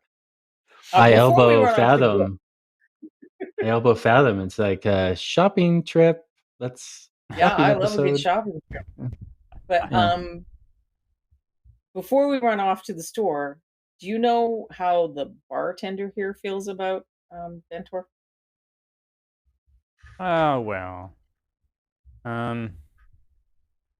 Honestly, doesn't feel like he cares much at all. He just running a business, keeping people safe. He won't allow any kind of nonsense to happen inside his bar. And Bentor has kept it rather clean, let's say, within the walls. I was just wondering if we started some nonsense, if the suit of armor would be on our side or Bentor's side, I guess is really what I was. The armor is on the bar side and only the bar side. I've seen it. Have you seen someone before? Yes, I have. Oh. Interesting. It's not something to tackle, my friend. We thank them for their time. Fathom, do you have any other questions or? I don't think so, but if you want to talk to us again, we're going to be at the Silver Swan. Yep. We're with the Silver Swan. So you're and we are looking for good crew. We can't sail, so we're definitely looking for good crew. Yeah. They look confused for a moment, and then they look around and go, "Oh, the hired muscle." If you don't mind the phrase, then I see. Yeah. They use our brains sometimes too, but yeah. No, we tend to get into a lot of trouble. Every ship that's worth being on has some, so that's a benefit. Look forward to it. Did I miss whether they knew the crew that were slawed names or not? So I'm assuming that you've put that to them, and they do not recognize the names. So maybe they haven't been here that long. Every single time. A regular house guest. Bedtime alarm, or? Yeah. It is Papa's bedtime. Yeah. It's my Abrand bellyache alert. Oh. Sorry about that. The dog was freaking out. Okay. So where are we? Are we all back at the same table yet? I think you're the Abran and Yeah, Fathom we'll are. we'll head back and tell them that this shopping store sounds fantastic, and we definitely need to go. Something's nudging at my brain. You said that the captain hasn't used Bentor services in the past. Correct. The captain knew about Bentor before we pulled into port, though. Yes. Because Bentor, well, I don't know. You Stuck know on the exactly why, but she did seem well. Make an insight check, Corncob. She's on his Wait, email wait, list. wait! You weren't there. Crap. Want me to make an insight check? Yeah, sure. Gooseneck. Since I was talking to her. Well, I assume 14. we exchange information. And go ahead. 14. Which is my passive too. Yeah. She did mention that Bentor was a failed sailor, sort of failed to get on as a deckhand on many ships, and the way she said it implied that that includes her ship. So she knows about Bentor. I mean, at least has been here before when Bentor was operating. Yeah, yeah. Or when Bentor was trying to become a deckhand. The doc you told her about. But she also Having knew to that go he through was the Bentor. guy to go to, or that he was putting a thumb on people to hire out. Because of the harbor master. Okay. All right. When we landed. Yeah. As soon as you made port, she got off, she registered the ship. During that transaction, the harbor master said, hey, Bentor is, if you're here to get crew, basically I'm paraphrasing, if you're here to pick up more crew for your ship, Bentor is sort of the middleman now to go to. We need to maybe talk to the harbor master too and find out if the harbor master's in Bentor's pocket or in Bentor's group, or if the harbor master resents Bentor somehow. I hate There's small so towns. many things. After we get We to couldn't Brooks, just load go up to on Brooks. provisions and get out of here, could we? No. Gosh, dang it. I mean, you know, You the gotta get to city's Brooks Trapped in before they close. Bentor. mentioned stuff. a lot. So what you have a lot of options now. I so far I see you going to the marketplace, to the shop, to the hot springs, or back to the ship. Maybe there's something else that I'm missing, but those seem the most obvious places. Do you have a Is there another Well, the hot bar in springs town? probably. Is there another Any bar in alternate town? eating and drinking establishments? So if you ask We were around a told to little be bit, careful of the Jagged Edge, yet the captain showed up here. yeah, the Jagged Blade is the primary place. Most of the other places are not established brick and mortar places per se, more like carts that have food, fresh cooked food. They will some food stalls, but not of the brick and mortar places. This might be the only. This is the only one you've heard of. But you even when you walked in, you saw people vendors selling fresh food, hot food, cooked food on the. Given that this is a port of call for sailors, I would assume that there's a bordello, and the bordello people usually know what's going on too. A good assumption. But you haven't heard anything of the sort.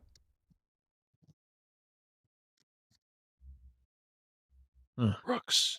Let's go to Brooks. Yeah, let's just go to Brooks. Captain wanted us to go there anyways. We need to go to Brooks. So did the dungeon Let's master. do that.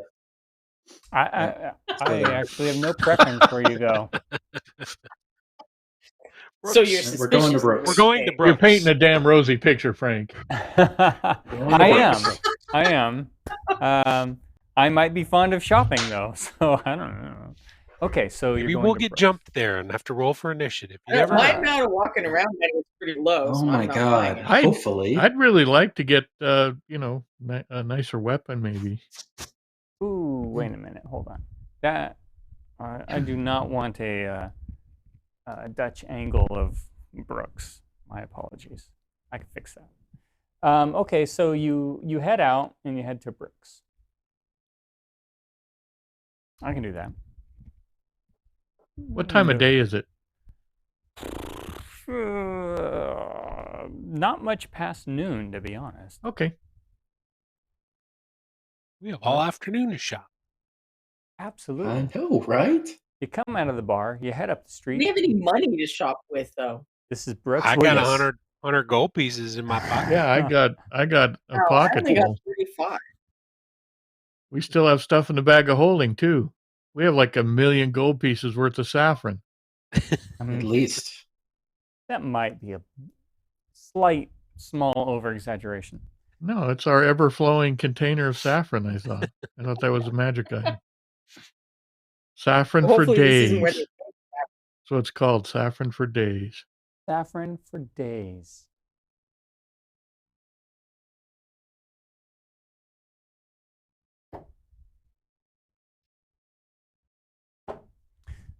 That suspicious guy in the alley. Yeah, I was gonna say, don't go in the alley. There's a footpad waiting there. I mean, it's an alley. What do you want? Like a town with pre-placed footpads. That way you know not to go in there. Wow. Wait. That's a way to judge people. Just looking at him in an alley. He failed his stealth roll. But the guy's all dressed in brown. He's in an alley. He's got a stick. Yeah. Did you tell me what he is? He's not selling flowers. Could be a beggar. Could be a beggar. Beggar would be out begging, though, not hiding in the alley. Yeah, he's an unsuccessful beggar. He's not a beggar. He's a thief, obviously. I say we kill him. Depends on whether or not Bentor has also unionized beggars. That's true. Oh, my goodness. That is getting... This is... I don't know how this guy did all this. We He stumble can't on figure out how to Amazon. do it. But he started this entire criminal enterprise. Something up there. Magic. Well, that's the thing. Is he a local criminal, or is he behind the slod thing? That's what we need to find out. Local criminals are just local criminals. You pay their price and you leave. Right. Okay. So you get to Brooks, you get to the outside, which is where you are there. And then head in. Do you all it's a small-ish shop. It's not incredibly large. Looks to be about what that is, 40 feet by 20 feet in size of the building.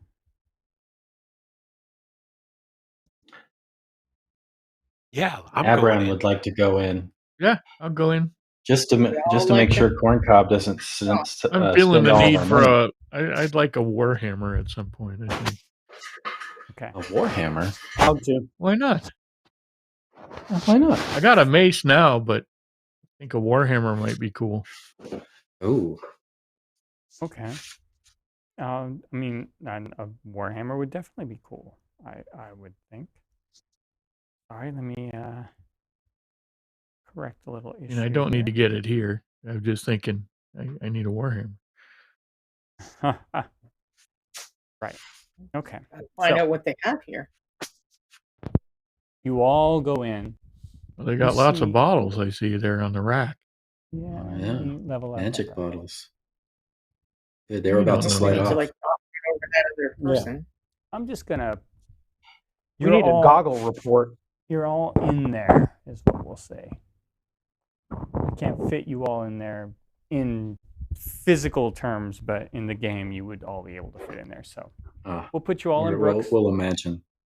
And when Is that a child or so when you open the door, you do see what looks like a child to be in there, sort of looking around through stuff, and then you see like a dragonborn, perhaps. Look over and says, welcome into Brooks. How can I help you all? Aye. Are you Brooks? I am indeed. And who are you? I'm Thunderbludgeon. Thunder Bludgeon, what ship do you sail under and hail for, Thunder Bludgeon? Well, we rode in on the Silver Swan. We plan to Silver ride out on the Silver Swan as well. Excellent. So you're here just to make some purchases, find something interesting and new. I'm sure I can help you with that. Well, everybody in town has been speaking quite highly of your establishment. Well, we're interested in a great many things and appeal to a great many number of people. So I could see where that might happen, but I am humbled nonetheless. How can I make your patronage today?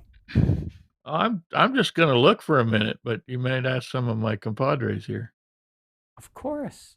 And so Brooks looks up over behind Corncob at the rest of you, as if, if you have any questions, please ask me. The look is very, it portrays that very well to you. So please ask questions if you have them. And then she goes ahead and says, please browse anything you'd like, touch anything you like, things that are locked down or with warning signs. For your own safety, I ask that you ask my permission if you wish to handle them. Sounds great. Then she lets you go about your business. I would like to ask Brooks about these the Slod characters. Tell her that we've we had some crewmates on our ship that were of a dubious nature, and our captain said that you might have some information about them. Of a dubious nature. That's a vague statement, my dragon boy, or my lizard folk friend. Do you mean they were thieves, perhaps? Rogues stealing from the ship? Spies sent by another ship? Spies, yes. Spies with I'm gonna wave Fathom over. Fathom. Okay. Well, Spies with gems in their foreheads. I want to say Fathom. Sure, gem. I'll show her what's in the bag. Oh, well, this is very interesting. Takes a look at it, pulls out a little monocle. More like a what are those called? A ponce. Sort of pulls it down, looks so interesting, magical, I see. Well, that is unusual, but would I know about them? I don't think so. A ship crew. This was in their forehead, and they lived. They were alive while this is a very large item. I couldn't imagine you surviving with this in your forehead. They That's weren't what we're. Go entirely ahead. human. They weren't human.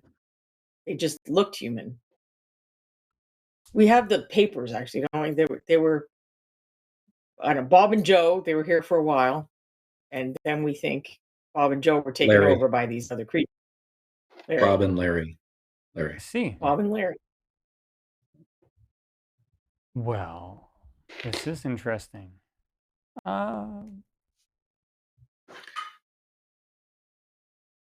say that I know much about this in particular.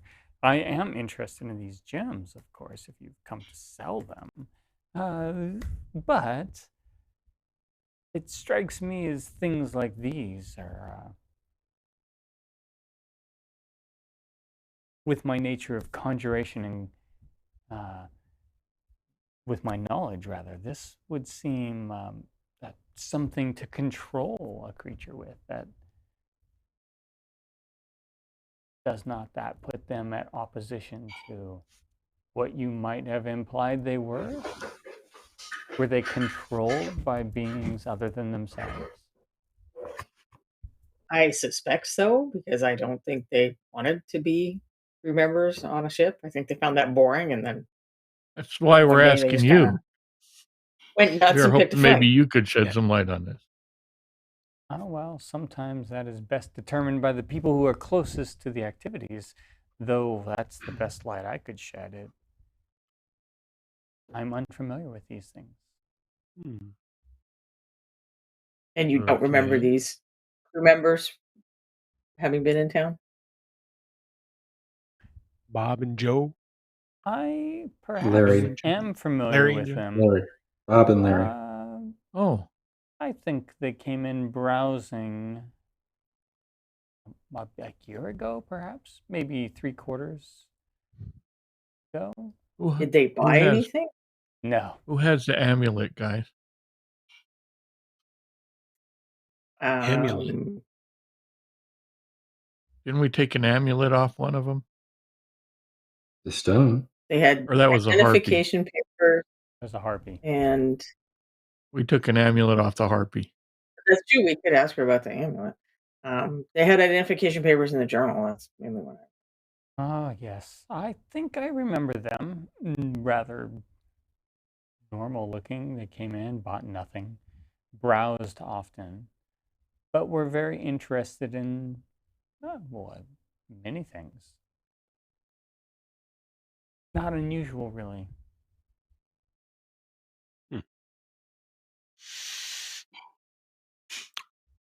Okay. Well, that's a dead end.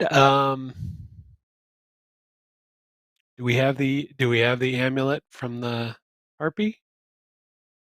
We ever take a look at If that? no one else has it, I think I have it. Yeah, I think one of you I think definitely has since it was religious, I think we let you Yeah. I'll hold on to that. show her the amulet. Say we took this off. Hold on. Before we move on from Bob and Larry and Ed and Alice or whoever they were, Yep. We'll say Bob and Larry. That works. did they is Brooks familiar with anyone that they may have been associated with, or were they a pair? No, they were a pair, a loner as a couple, perhaps.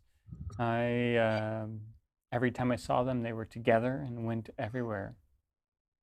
One with What another. other vessels were they affiliated with? The Bloody Anchor, and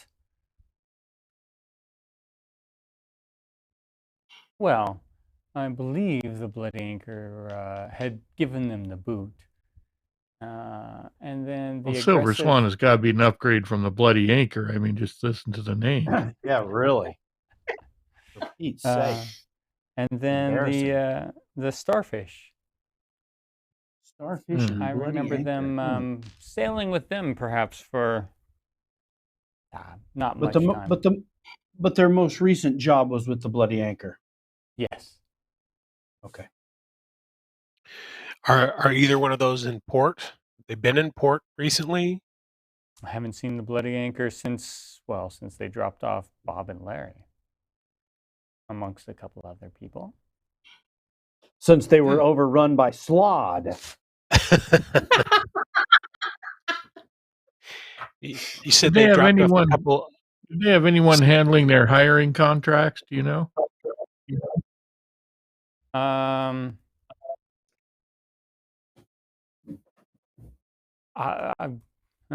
Until recently, I have not been aware of anybody trying to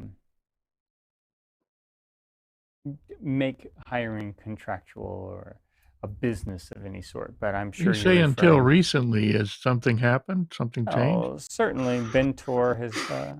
We're not unaware that he's tried to make sure that everyone who gets hired goes through him. You said, real quickly, going back to the Bloody Anchor, you said that they had dropped off others as well. Who else did they drop off besides Bob and Larry? You remember? There were some other hands. They've come and gone by now, I think, onto other ships, though. But a good handful of crewmen were dropped off. Bob and Larry were not the only ones. So the Bloody Anchor is pretty picky about their crew? I think, yes, of course. Perhaps not in the way you might be thinking, but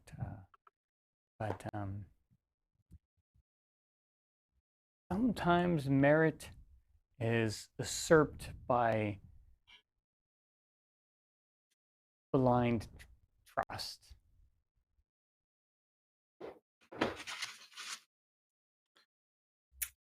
Well, that's cryptic. Yeah, blind trust in who? Well, in the ship, of course. Yeah. Back to you mentioned Bentor, and our captain mentioned Bentor as in a previous life as a deckhand who couldn't find his ship. We end up back here, and all of a sudden he's the ringleader of hiring people on to other ships. Seems like he's climbed the stations quite fast. You've been here for quite a while. How did he climb this ladder from tent town, can't get hired, to having his own house and dictating who gets hired? Well, Bentor is smarter than he is useful. Doesn't follow structure very well, to be honest. And as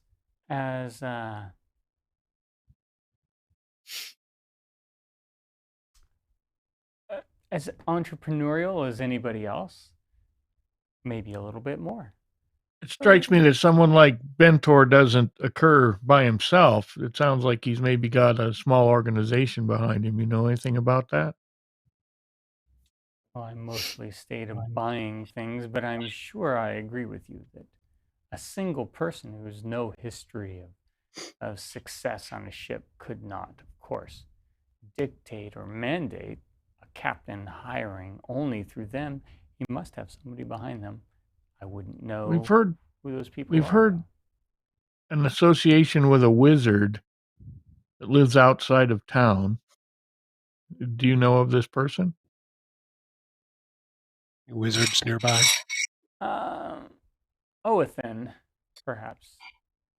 Oathin? Yes. What sort of wizard is he? A hedge wizard or a maker of miracles? What? No. A rather... Well, he's a good customer. Buys a great number of things that come into port. What's his favorite item to buy? That's an interesting question. So Corncob, make a persuasion check when you ask what Oathin's favorite item is to buy. I'm pretty good at that. 16. Often, Oathin is interested in diamonds, interesting unguents, mosses, lichens, a wide variety as far as I know. But the most expensive of his tastes are diamonds.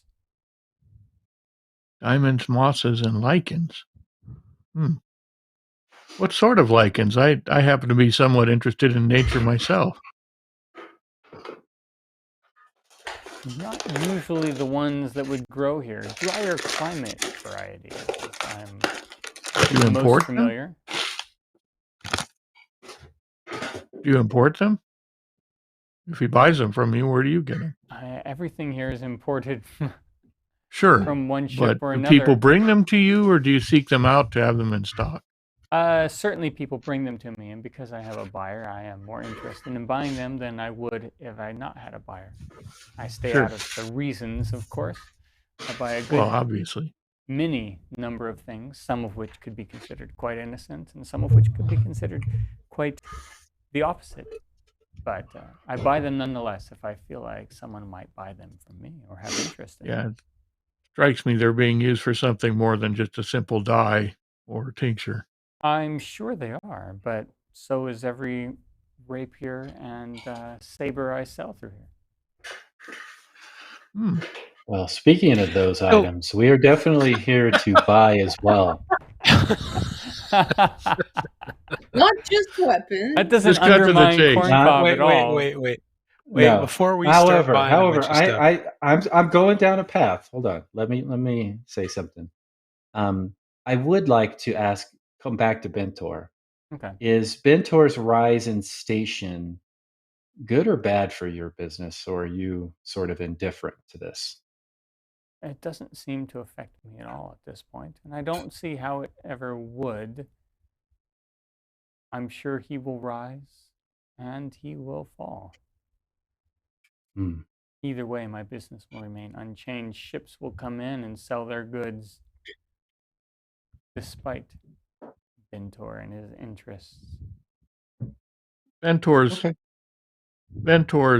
Clients don't bring in any more to trade with you than any other clients from anywhere.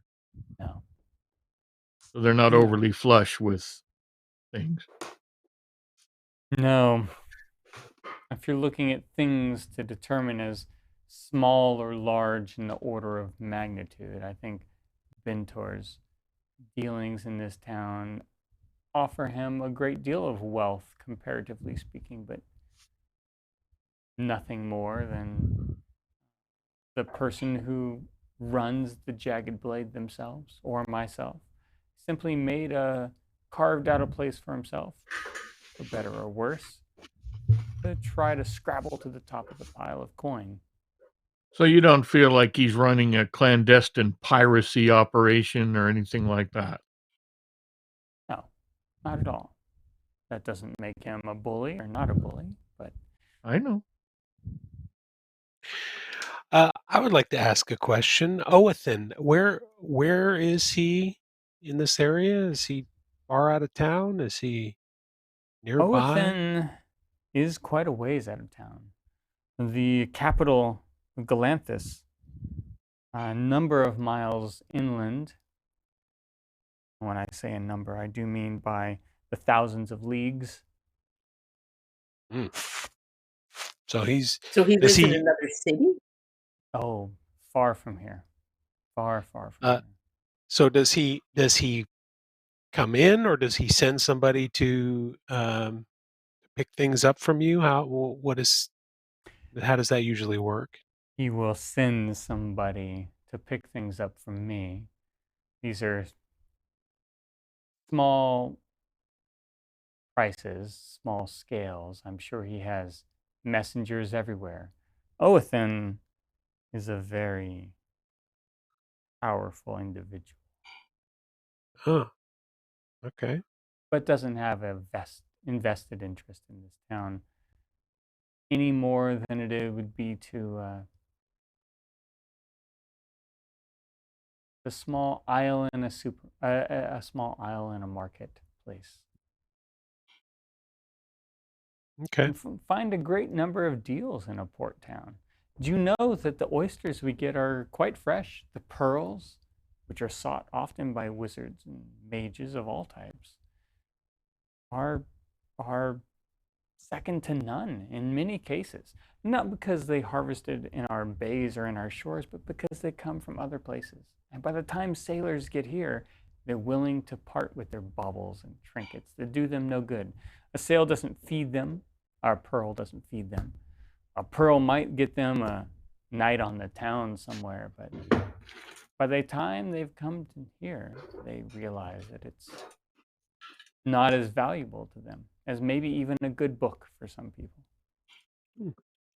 Okay. That's good to know. This guy's the biggest criminal in town, is what we're hearing. So the person you're talking to doesn't seem to empathize with anybody's issues necessarily. No, he's a vulture capitalist. I can respect that. So, anybody need any good stuff? We hear this is the place to be. I wouldn't mind looking at warhammers and bits of armor type things. We have both here, of course. What kind of prices? Fair. All of them. A little bit of profit for myself, of course, but fair nonetheless. You have magic and non-magic items? We do have Or as weapons and armor? magic. Some are harder to come by than others, but certainly. If you had, say, a magic warhammer, what would something like that run? Simple magic, 500 gold coin. Complex magic. How about complex magic? Well, now 2,500 gold coin might be around the mark. Huh. That is fair. It is. You gain a great item that you can wield. I gain coin that gathers more items to me. A warhammer in and of itself is useless to me. But the coin that comes from it, I can buy all kinds of interest. I can envision myself using a warhammer at some point, but I digress. I'll leave it up to my friend Abram. He seems to have some hot coins in his pocket that are burning their way through his pants. Abram, elven friend of the dwarves. Would you be interested in this warhammer? Reaches down, pulls out a lovely warhammer, sits it on the counter. Looks like a fantastic weapon, but not typically a weapon that an elf would yield. No, of course not. It's for your dwarven friend who's interested in Tell me the story of that warhammer since we're looking at it. This warhammer came on the ship the Sage. I bought it from a fellow with the last name Brandywine. Oh. And what do you think it is? Is it a well-made warhammer in your estimation? Does it have an enchantment on it? It is well-made and has an enchantment. Simple or complex? Complex. Metagame-wise, is a +2 warhammer. This person. Crap! I wish I had 2,500 gold. Oh, do we have a list of money somewhere, or we did divide it all up? Who knows? I don't have 2,500 gold. Not individually. We got a shit ton of saffron. I know that. But we got saffron and we got gems. We got slot gems. Yeah. They might be willing to trade for a slot gem. I might be interested in that warhammer. I will keep that in mind as the rest of the party throws out what they need. And is of no use to me other than your coin. I already said I don't have coin. We might have some pretty rocks. Well, if you're rocks. Maybe some spices.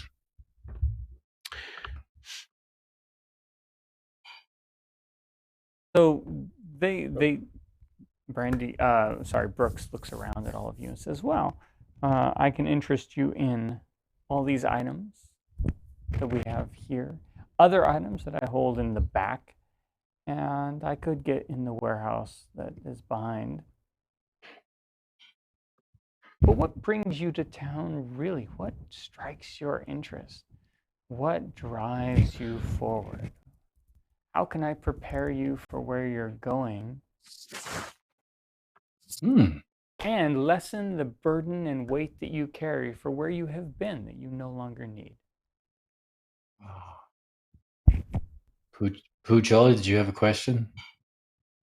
Well, yes. Do you have any expendables, like potions that our wizard might, or scrolls for our wizard, or potions we could imbibe? Personally, I'm interested in, I'm soft and small and vulnerable. I would like in meta terms, something that's going to bump my armor class. Oh, yeah. I thought you got something. He gave me 1 point. He's still squishy like a snail. I'm extremely We're always going to be squishy, Bobby. Just accept it. You and I are standing at the back. I would like to be less squishy.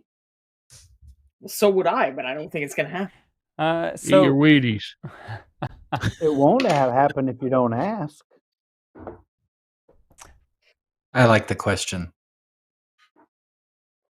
I have a great number of things, some of which could assist you. None will make you as sturdy as your friends here, some of them. But some. Well, I'm not paper thin like my mage friend. I do wear leather armor. I wear a fabulous shirt, so that's Might what I I say about that. recommend concealment? Ooh. Concealment. Yes. It's a great alternative.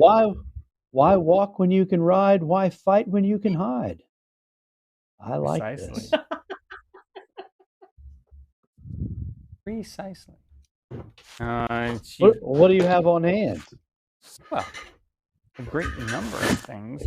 One, at the far end, very expensive. And at the lesser end, quite affordable, perhaps. I think affordable for a noble gnome such as yourself. A musician, if I'm not mistaken, by the harp you carry on your back and the lute at your side. Well, he's good A lot of pretender. butter up. You might want a better ranged weapon since that toothpick thing seems to miss quite frequently.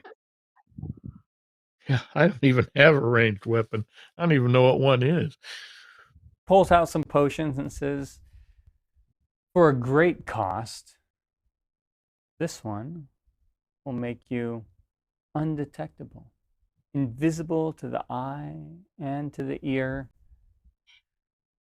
But that's for a great cost. For a lesser cost, this one will simply What are make we talking you... about in terms of gold? You say great and lesser, but we're right down to it now. Well, if you're just going to offer coin and not... Let's say we're offering coin. Well, just coin, something as powerful as this might be 10,000 of the coin. Yeah, well, that's a A pittance. one-time potion? That's a pittance for a gnome. Of course. One time? Perhaps one time, yes. Remember, undetectable. When you need it, you really need it, right? I mean, I can hear what you're saying. I know that empires can fall to an undetectable assailant. I What's read that book 10,000 too. coin to a fallen empire? However, Depends whose hands it falls into. if that is too much, I which think it may be. it can be. The I gnome know- is wealthy beyond our means, but I don't know if he's that wealthy. There are things that suppress your noise that you make and help you blend in, and perhaps those are more reasonable. And those might cost only 500 coin if you were to put such a vulgar and simple price on it. I say let's get 6 of those.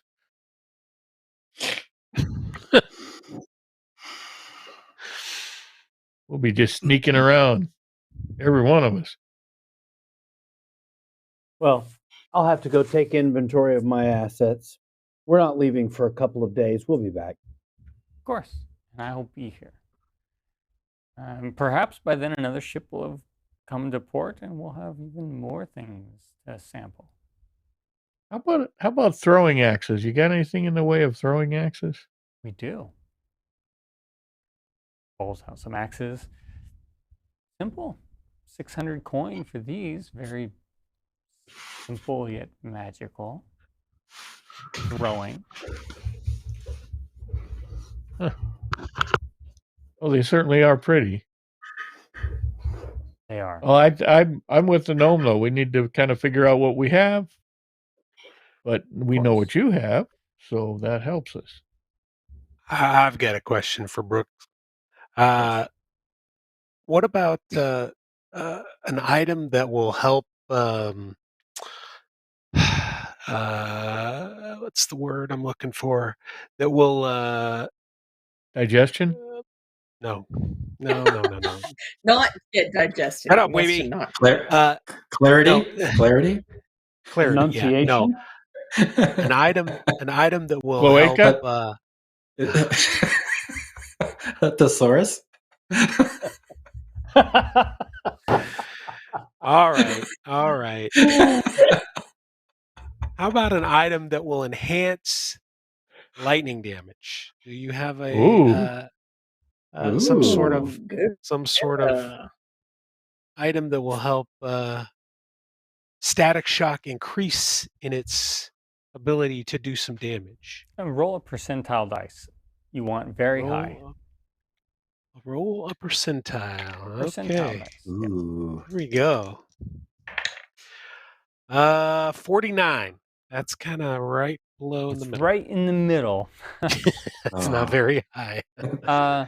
Well, we have it's not a one. items that induce static and shock as damage, but nothing that would enhance already existing damage, I'm afraid.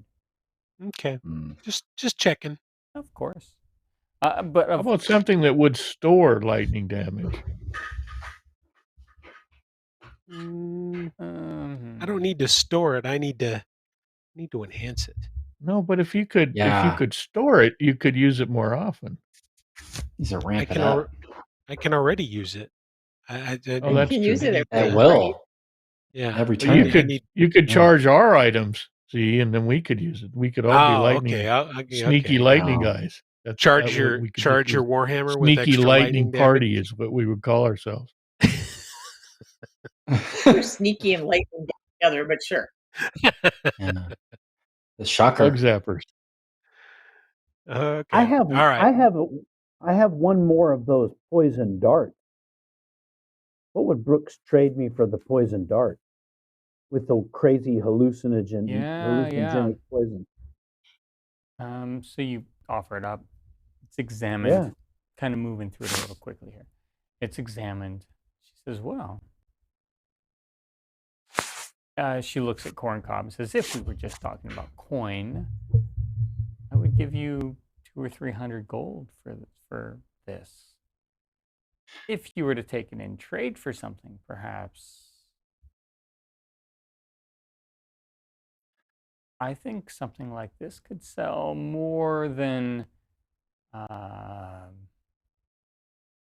valuation of many of the items I have in my catalog that would normally sell for 500 or 600 gold." Oh, there we go. Okay, well, so what kind of Warhammer would I'll you trade the gnome's poison dart for a new Warhammer for me. I'm Sounds willing like to a do good that. deal. How could I lose on that one? No, I'm just kidding. That's good to know. I'm Is that a willing to do that. 1-for-1 deal there? If it's a one-off trade, I'll trade the dart for the Warhammer. I would be happy to do such a thing. These poisons are rare, and while they are organic and one use, and perhaps more easily replicable than this Warhammer, It is unique. Much more interest It in made- this Warhammer would be. Yeah, it made the gnome eat poop. It is. You guys can't do your spores on command, twice. right? Spice fungus. Oh. Bobby can. Well, Pugil can. I will. I will some spores. She wants fungus. My spores are mind reading spores, not romance spores like Abran. I lack the abdominal structure.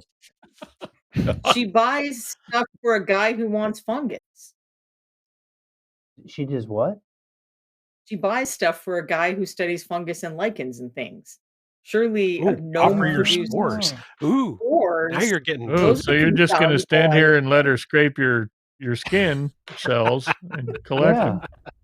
Boy, this is just turning more bizarre by the minute. Have you got a petri dish, baby?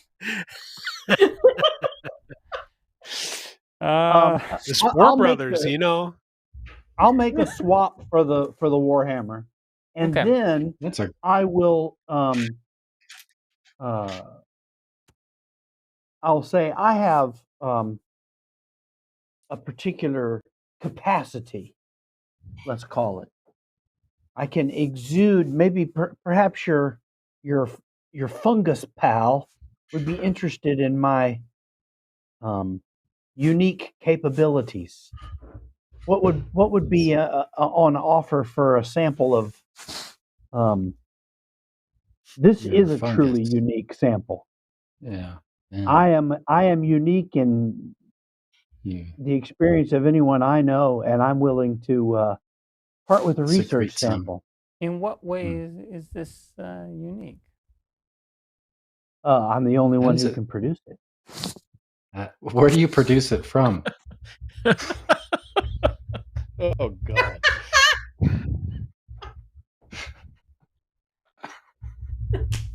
I don't know if that's relevant in any way. Yeah. You got a loofah we could borrow for a minute? Yeah. It's none of your business where I produce it from. Why are you so curious all of a sudden, you sicko? Come on, it's so Bobby, so we already know where it gets produced from. Right, His the harp. cloaca. Stop. I'm willing to. I'm offering a sample, a fungus sample, to be bartered to her fungus interested client. sample. And this is Abran has fungus too. I got fungus. I can't secrete it on will. But no. Yeah, Comes we out. don't Been need aboard that a ship for a while. I bet you we all have a little bit of fungus. You don't need that weak elf fungus. Go for the Make a strong- persuasion check, Pugil. strong gnome. I mean, you're trying to sell your something. Gnome fungus. I mean, gnome 16. fungus, that's pretty rare. That's pretty rare. Yeah. Telepathic gnome fungus. I mean, it's Yeah, I was telepathic. waiting for the actual. For That's the you. kicker right there. Now, here's my kicker, which should give me advantage on the roll. I will waft the fungus under her nose and tell her what she's thinking about my offer before she enunciates it. Ooh. Ooh. Make an advantage persuasion check. You could still roll double ones. Who knows? Still a 16. She says this is. So you predict her thoughts. Well, tell her what her thoughts are. Yeah, I can. Yeah. They. But I can't replicate that. This works for you. However, as an object of study, I do think I have some permission from the buyer. I could offer you 500 gold for this sample, Sure. if you're willing. Wow, that seems way rarer than. I hope there's a back room or something. No, it's not. I'm just not gonna do shy. it out in the He's open. gonna scrape it off right here in front of God and everybody. Come on. Whatever. Scrape it off. I'm a generous gnome. I'll scrape it off. Okay, Yeah. 500 gold. That's a lot of gold for just basically Yeah. Yes. Dandruff. For a research Yeah. sample. dandruff. Yeah, Yeah. dandruff. Look, A gnome I'm sold not- his dandruff for I'm- 500 gold on this island. Man, what a Yeah. bunch of rubes. I don't. Yeah. I'm not turning my nose up at it. I'm The new These other NFT. mock- Which we Yeah. are selling potential enemy, but that's okay. NFT. Gnome what? Gnome No gnome fungus flake transmission. something. No, there you go. Yeah, Gnome the It's a gnome fungus. fungus it's a transmission. It's a GFT. GFT. No, we go phonetically. God, Yeah. whatever. I express my gratitude and I'm appreciative of the transaction in spite of my mocking friends. Yeah, Friends in quotation mark. of course. So those with passive perceptions of 15 and higher, I think that's more than just. Yeah. That's Abran. Okay. So Kay and Abran, you hear a large thumping sound from behind the building, outside the building. It's muffled Mhm. quite a bit. It sounds like a large crate was dropped. A very large crate. Mm. We're not right next to the. Oh, we are right next to the dock here. We are right next Yeah, to the so dock. there's the dock, this. You did notice there was a large building behind you. It looked maybe like a warehouse or a storage facility of some sort. There's the marketplace just outside. where it's an open market. People are selling fish, oysters, clams, fresh vegetables and fruit that might have been gathered. And then there's the bar. That's pretty much what surrounds this establishment. The bar, sorry. The Jagged Blade. Abran would like to say to Brooks, I am interested in discussing some items with you, but Fathom and Kay, I'd like to give them an opportunity to see if there's anything they need. I'm burning with curiosity to know what that green thing next to the blue curtain is. What Stew. Unusual item is that? It's a salad. Oh. Yeah, The green thing on the left. I Okay. can see that. So that's Pugh Joel's offering. No. It was here when we got there. Well, it had to be pre-painted and everything. There is a barrel, and in the barrel are a lot of arrows, and that is the fletching of the arrows. How the fletching is you would say unnatural. It's giving off a little bit of Magic arrow. magic aura, a little bit. Each of those arrows. So whatever kind of material their fletchings are made out of, you can't quite tell what it is. It's feather-like, though. There is some magic involved in it. And so when you look over there and are curious about it, she says, oh, arrows. Magical ones, of course. But for those who would use them and need them with their bows, and she kind of looks around, scans all of you, eyes pausing shortly both on Abran and on Kay, being those two have bows visible on them, likely. Kay, is there anything else besides arrows maybe that you're interested in? I think I'm good right now. Okay. I would I'd like to I'll talk to Brooks. I'm like, we are adventurers. We are always getting into one scuffle after another. Like my party members, I'm always looking to increase my protection. Yet also, I love to deal damage as well. I'd love to learn more about those arrows over there, of course. That wasn't too subtle of a advance by you, which I appreciate very much. But on the defensive side also is what would you have that would best suit an elf ranger to help him to live a little longer and be a little protected in battle? So she sort of pulls her penses down on her nose a little bit and looks at you and goes, well, your cloak is already suited to protect you a little, I can see from here. An elf ranger, as you say. Well, I forget. Frank forgets. Michael, what is Abran wearing? Magical armor? Or is it just plain old leather? No, plain old leather armor. She says, I would have a suit of leather that would be beneficial to you a little bit, perhaps for 1,000 gold. Looks over at Corncob, if we're dealing in gold. Okay, I'd like to see that, and I'd like to also learn more about the arrows. The arrows have been stuck there for quite a while. It seems people don't find them very attractive, so I'm willing to give you a discount for them, to be honest. I was originally trying to sell them for around 300 gold each. But they seem to not go as well for that price. So I'm willing to offer 1,000 gold for an entire quiver full. Quiver's 20. Interesting. I reach back into my own quiver and pull out the Rutarki sniper rifle and put it down on the table. And I ask her, have you seen anything like this before?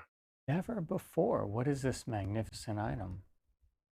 This is we are calling it a sniper rifle. Basically, it projects ammunition, which is of a limited sort. I'll be clear there, but very far distance with great damage. I initially procured it in a very unusual adventure. Don't find that I use it a ton, although it is very devastating. Maybe there Person is some skilled kind in of trade. natural sciences might be able to refill that cartridge. Yeah. So I wanted to see, what kind of value do you show for this? It looks And I think it very works for distance viewing even when you're not using it, right? You can just look through Yeah, you can. It's a scope as well. Yeah, that's a good point. So she picks it up. She looks, if you allow her to pick it up, Of and course. looks at it through and goes, and do you have Tell her more the part not to ammunition for touch. this that would be part of it? Yes, I have 21 shots. 21 shots. This is magnificent. I can see that it's a magnificent item. Make a persuasion check, Abran, at advantage. Okay. It's something rare. How about a 19? Thank goodness, because the other one was a 2. Very good. I would be willing to part with a lot for such a unique thing. And 21 shots.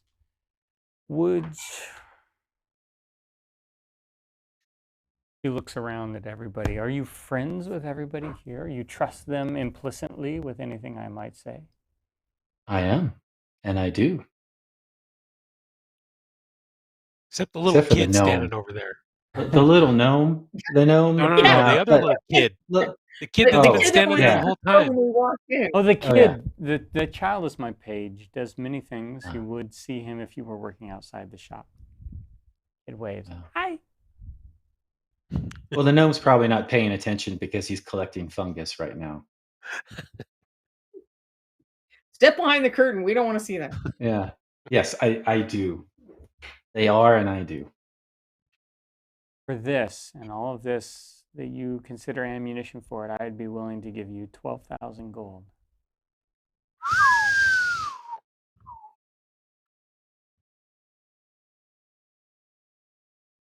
If we're talking about just coin, perhaps there are other things here that might interest you. Well, What if we threw in I- a pocket version of that same technology?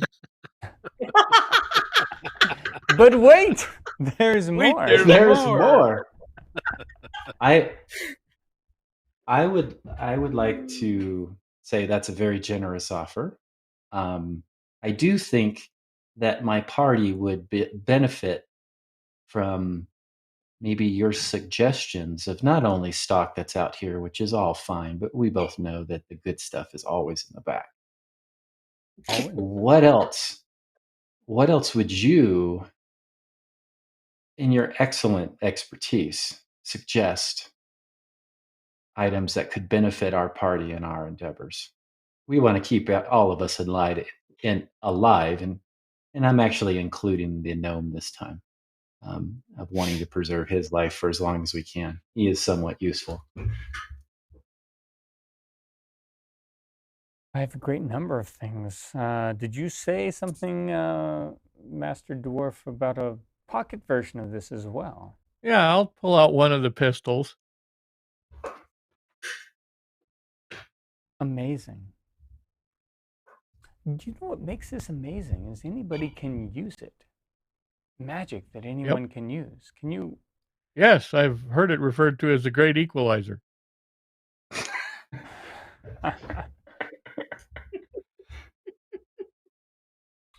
Well, then, there are things. There are a great number of things that I think would be quite useful to you and your party. I'd be willing to part with quite a few of them. Would be interested in particular what you are looking for. If it's just protection, are you meaning armors, enchantments, wards, jewelry of sort that protects you? Just to back up a tiny bit, the leather armor was what? Meta?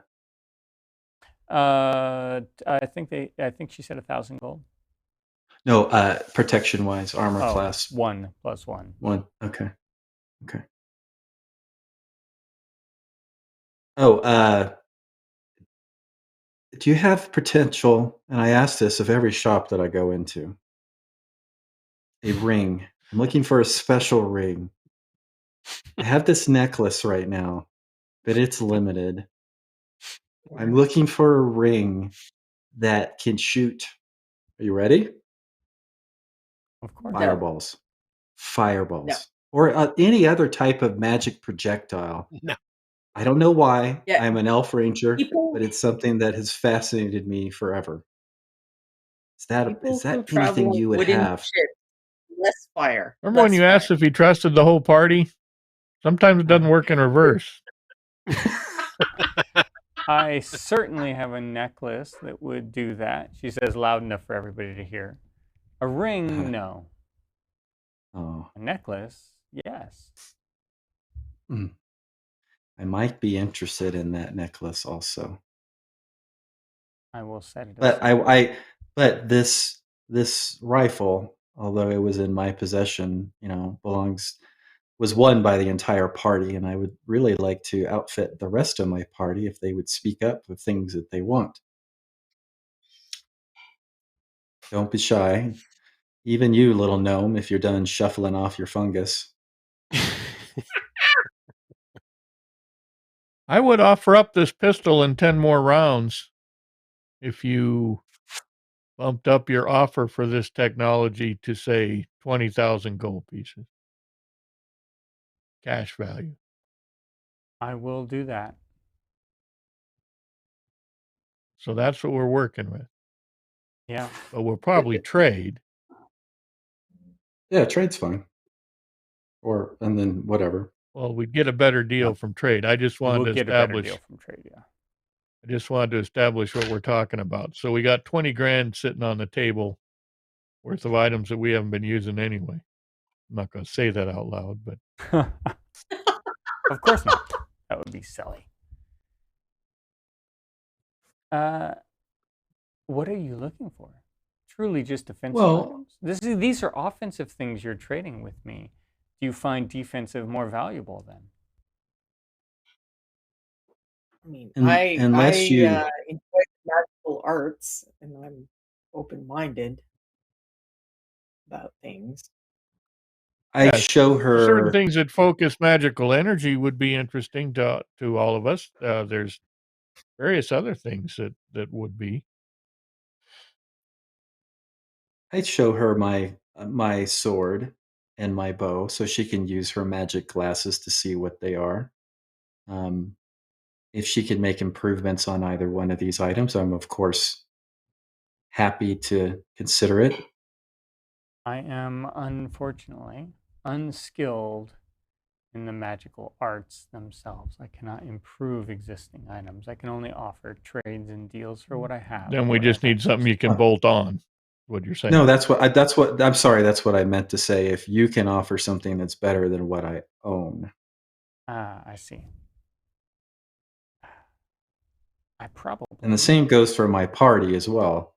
They have weapons and items that they're using. If you can improve on anything that they currently have, I think that's the path that maybe we could look at.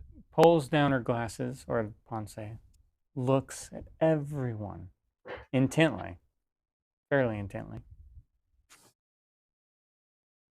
I believe I have something for most of you. Certainly that can improve on your items. But that's up to you, and if you find they're improvable, even in some cases. However, I have more than the value of what you're willing to trade, so I might focus on an individual or two, perhaps.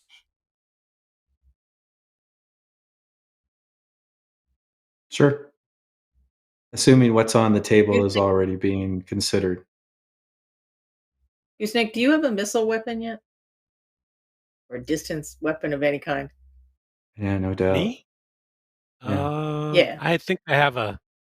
I have a You have a bow, I throwing think. axe, Gooseneck. That's what gave me the idea of getting a throwing axe as well. No, that was a You have a different magic game. throwing axe. I do? I don't think so. Yeah, you do. No, I think that In was a this game. different. Nope, it's in this game. No. I was No. jealous as I have hell a when you short got bow. it. I remember it. I have a short bow and I have a blowgun. That's it. No, you got a throwing But axe from somebody. It was a +2 throwing axe. What? I honestly Oh. don't remember that. Huh. Well, This I is a do. very That's detailed interesting. It was a I situation like honestly don't this. remember that. Someone was rewarding us. Oh, it was where when I got the potion, I got the limited use potion. Someone was awarding us stuff, and you wound up with a throwing axe out of that deal. I did? Mm-hmm. I really don't remember that. Frank was rolling on a table to see what we got. I never wrote it down if I did, because I Okay. honestly don't remember that. When you mention it Okay. like that, rolling on a table, I think I remember rolling a throwing axe up. I think it was for Yep. this game. I think it was I had because I got had a a potion throwing out of the axe in the deal. last game we just played. Everybody got something. Everybody got something from that person. Yeah, I got a potion of gaseous form. That was Yeah, the Christmas special. That's true. I got a That was Christmas, either. Oh, The Christmas I got some special. parapsychology thing. I can't remember if it was It was. telekinesis or mind That's reading or right. something like that. I have it written down. I need to go look it up. But I remember distinctly that Gene got an axe. Yep. Okay. Something Fathom like got Well, a maybe he scroll gave of it to Ice me and Storm. forgot. Maybe I do have a +2 axe already. Maybe that's what happened. oh wait, ice what? Because I didn't figure out how to write ice what? A scroll of ice. Scroll of Ice Storm. Abram got Okay, a thank you. potion of gaseous form. Corncob got a potion of clairvoyance. Gooseneck has a throwing axe +2. Pugh got a potion of supreme healing. Yep. I didn't write it Oh. down. I guess. Well, I'll take it. Hey, If you don't Christmas want it, I'll just take it. I feel like I don't have a Gooseneck might want missile that. weapon other than my magic spiritual weapon. I guess I'm glad I Mhm. asked about missile weapon. Yeah. I honestly, I completely, I didn't know. I guess I didn't And write it down, and Pujol's forgot. missile weapon could use an upgrade as well. The toothpick shooter. So I'm going to show her my Stone of Good Luck and ask if she has anything that's even better than that. My luck is really bad sometimes. luck is an amazing thing. It's hard to say what might be better than that. However, if I take what's on the table now and first start at the most individual, one item perhaps that would be equivalent in value, she reaches under and she pulls out this little, like 1-inch cube, like a die almost, and sets it down. This single item would be of equal value. It Equal to the becomes- 20K? Yeah. Okay. It would give you a fortress to defend from within, since defense is so large in your mind. Wow, that would work for everybody.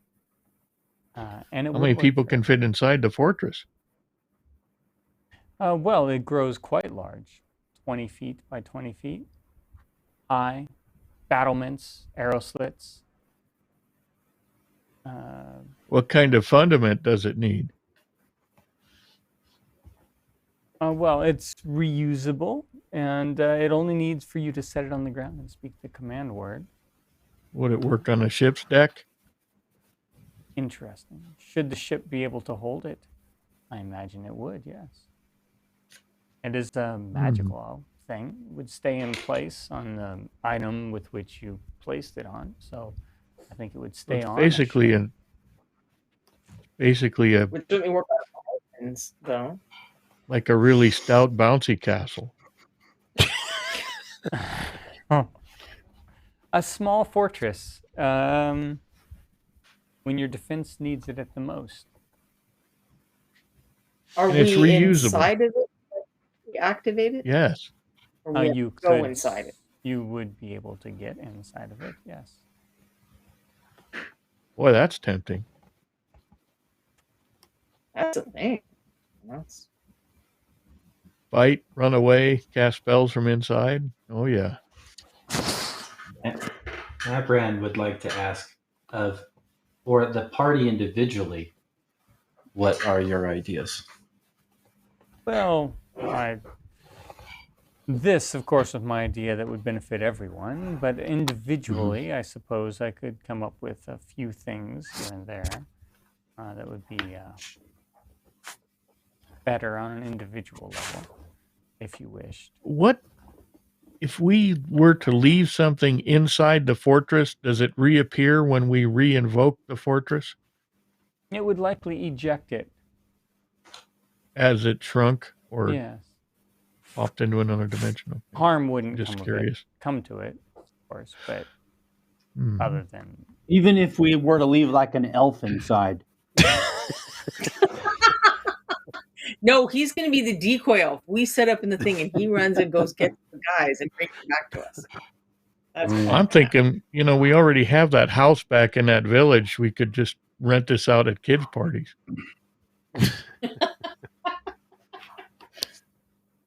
Is there a limited number of times you can use it? Does it wear out after so many uses? Hold on, I'm looking. You did say reusable to start with. It is reusable unlimitedly. However, I would imagine you could not use it more than once or twice a day. it seems reasonable. Yeah. Does it have an amount of damage it can absorb before it much would damage. dissipate? Yes.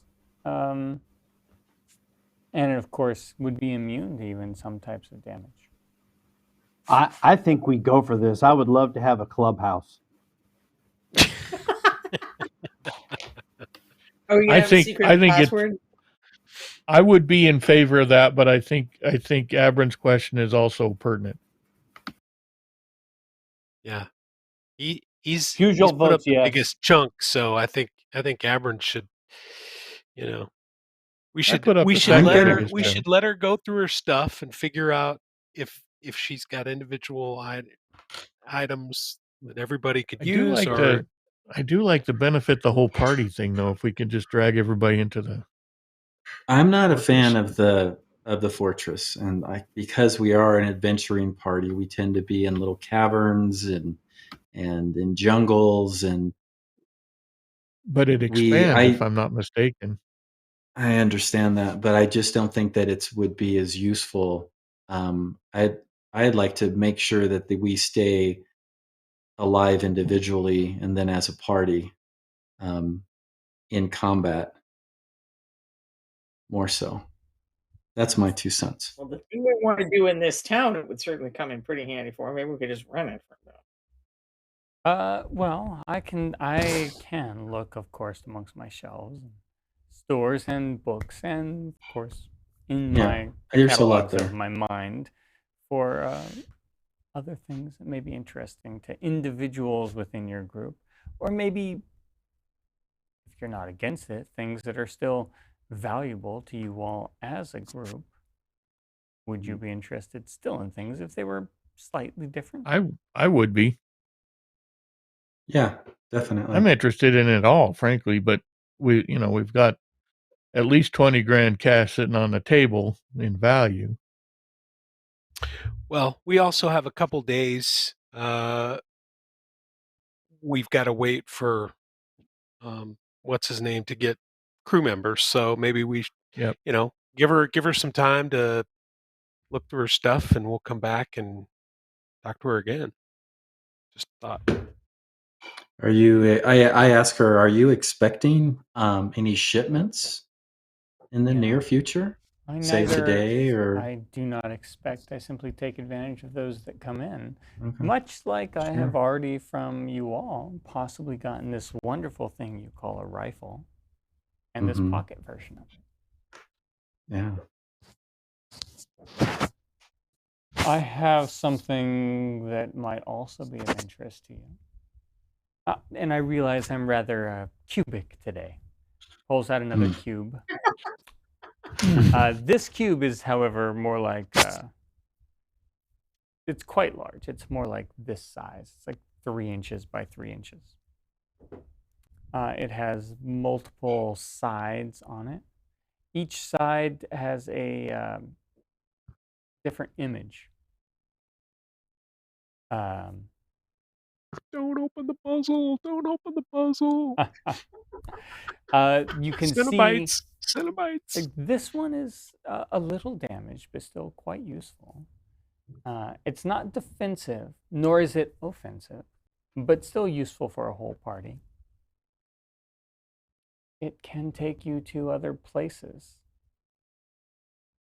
Planes of existence, perhaps.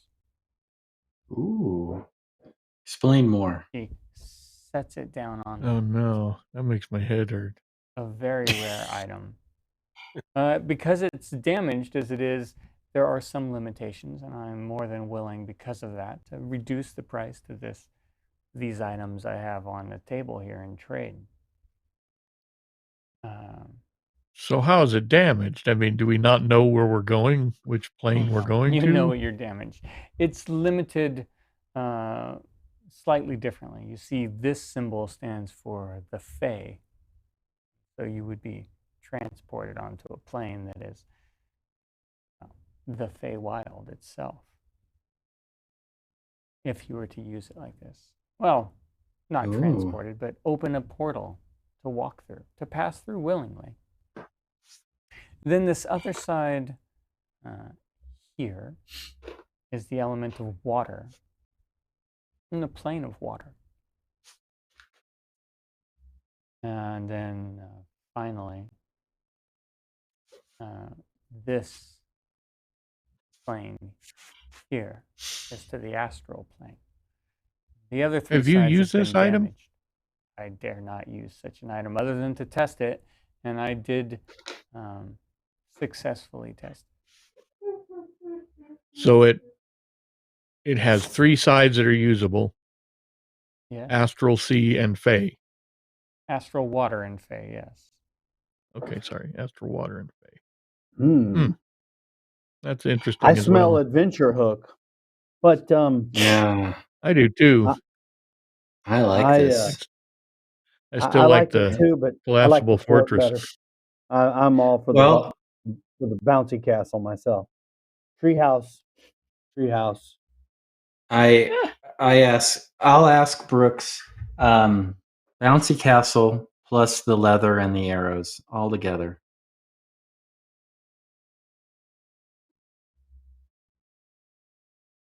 Make a persuasion. Maybe. All right. Persuasion. Well, now don't make the deal quite yet. I still got an ace in the hole. 14. Oh, That's my roll tonight, I guess. Perhaps the leather or the arrows and the fortress. One or the other, your choice. As I think we should sleep on it. Let her go through her collection and see what else she's got. Show her all of our weapons and all of our, whatever. Let her get as an aside, not necessarily to the Dragonborn. I will keep. I have this other pistol that I could sweeten the pot with, especially if I got a throwing axe out of the deal somehow. Well, if the I'll party give you my wants, throwing axe, Jason, if you want it. If the party, he already got that great battle axe, battle hammer or whatever. If the party wants to bounce the castle, I'm cool with that, and I can get the leather armor or the arrows. Right. I'm The just leather armor is saying just a +1. we've established the value of the pistol is at least $8,000.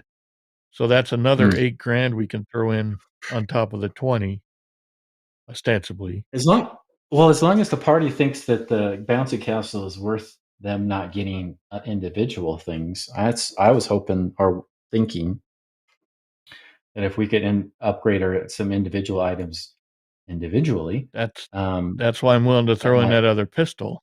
Is what I'm saying. Yeah. I mean, It I think belongs it's to all of pretty us. cool. I think But it's I would fantastic. message Never sleep you cold guys. again. Right. I'd throw in the She- other pistol if we got the bouncy castle and maybe a little thing for each one of us. She trades with someone we might be fighting. So do we need to make this trade after the fight? Or are we about to get shot by our own gun? Oh. I like Now, that. if you pull the house We can't get shot if we're in our castle.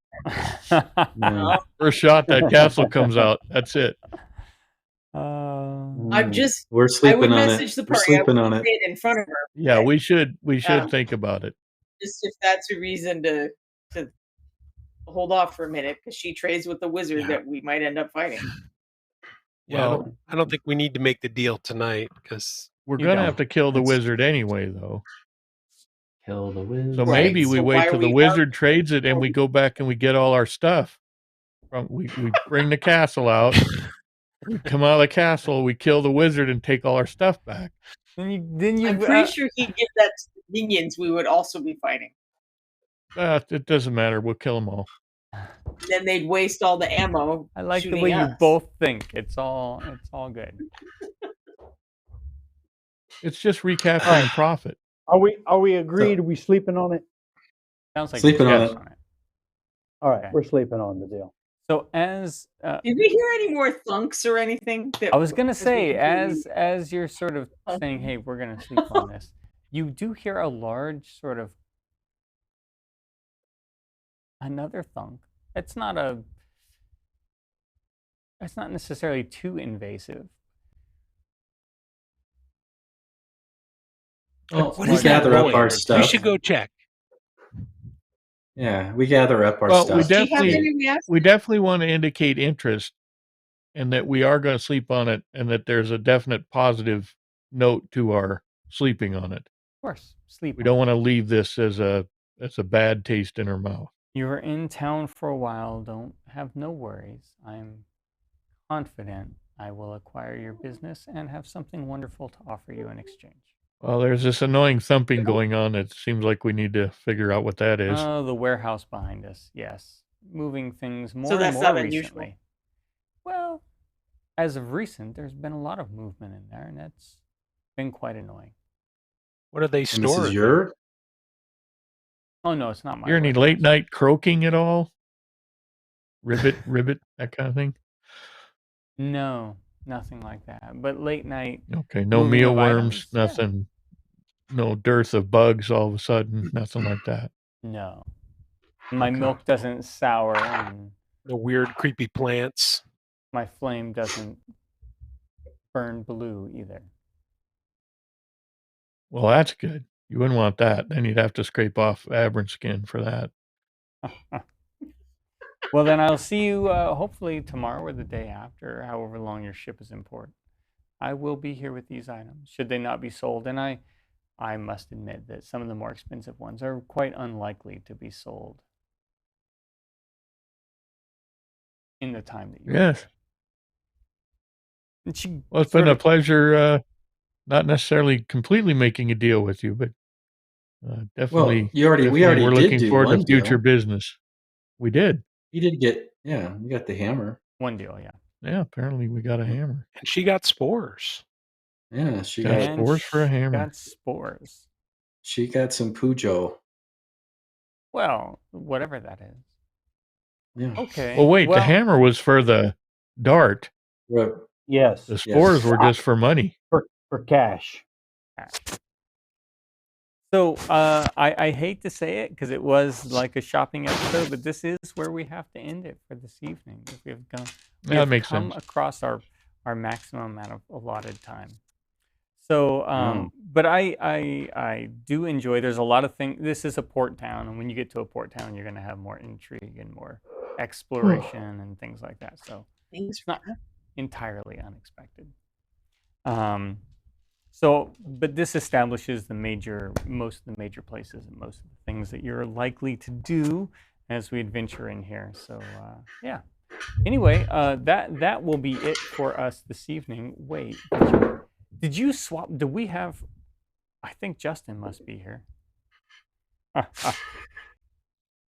See, he's here because he swapped us over to this. All right, so I'm going to say thank you to Reaper Miniatures. I'll have some thank yous at the end as well, of course, but I'm going to let everybody else close it out first because we will be back in 2 weeks with more of this adventure in the town. We've got to shore, we've got some intrigue, and we've established a connection to buy some good stuff. We'll see what happens. I'll start up with our sign off with Bobby. All right. Thank you, Frank, and all the Nightheart crew. And that was super fun. And I just want to say I vote Clubhouse. Intriguing, isn't it? It is. I don't want to sleep in the rain anymore. What are you talking about? You sleep under me. Ew. Ew. Morning. Ew. How do you think I feel? Ew. Sleeping on Terrible. gnomes. Okay, so Ew. I would like to thank Frank and everybody at Nightheart and all the people watching and everybody that's helped out, and had a great time as always. A little more intrigue, a little less whackety whack, but that's okay. These are fun too. So I'm looking forward to the adventure in a couple weeks. And just real quickly, I want to make a quick personal shout out to Mr. Chris Lewis. He sent me a little gift that was very nice, and I just want to say thank you if he's watching. So that's it.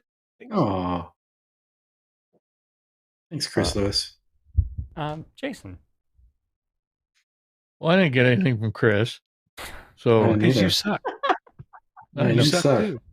Suck No, too. thanks Yeah. everybody. Thanks Frank. Yeah. Thanks Reaper for having us. It's always a good time. I really enjoy this game.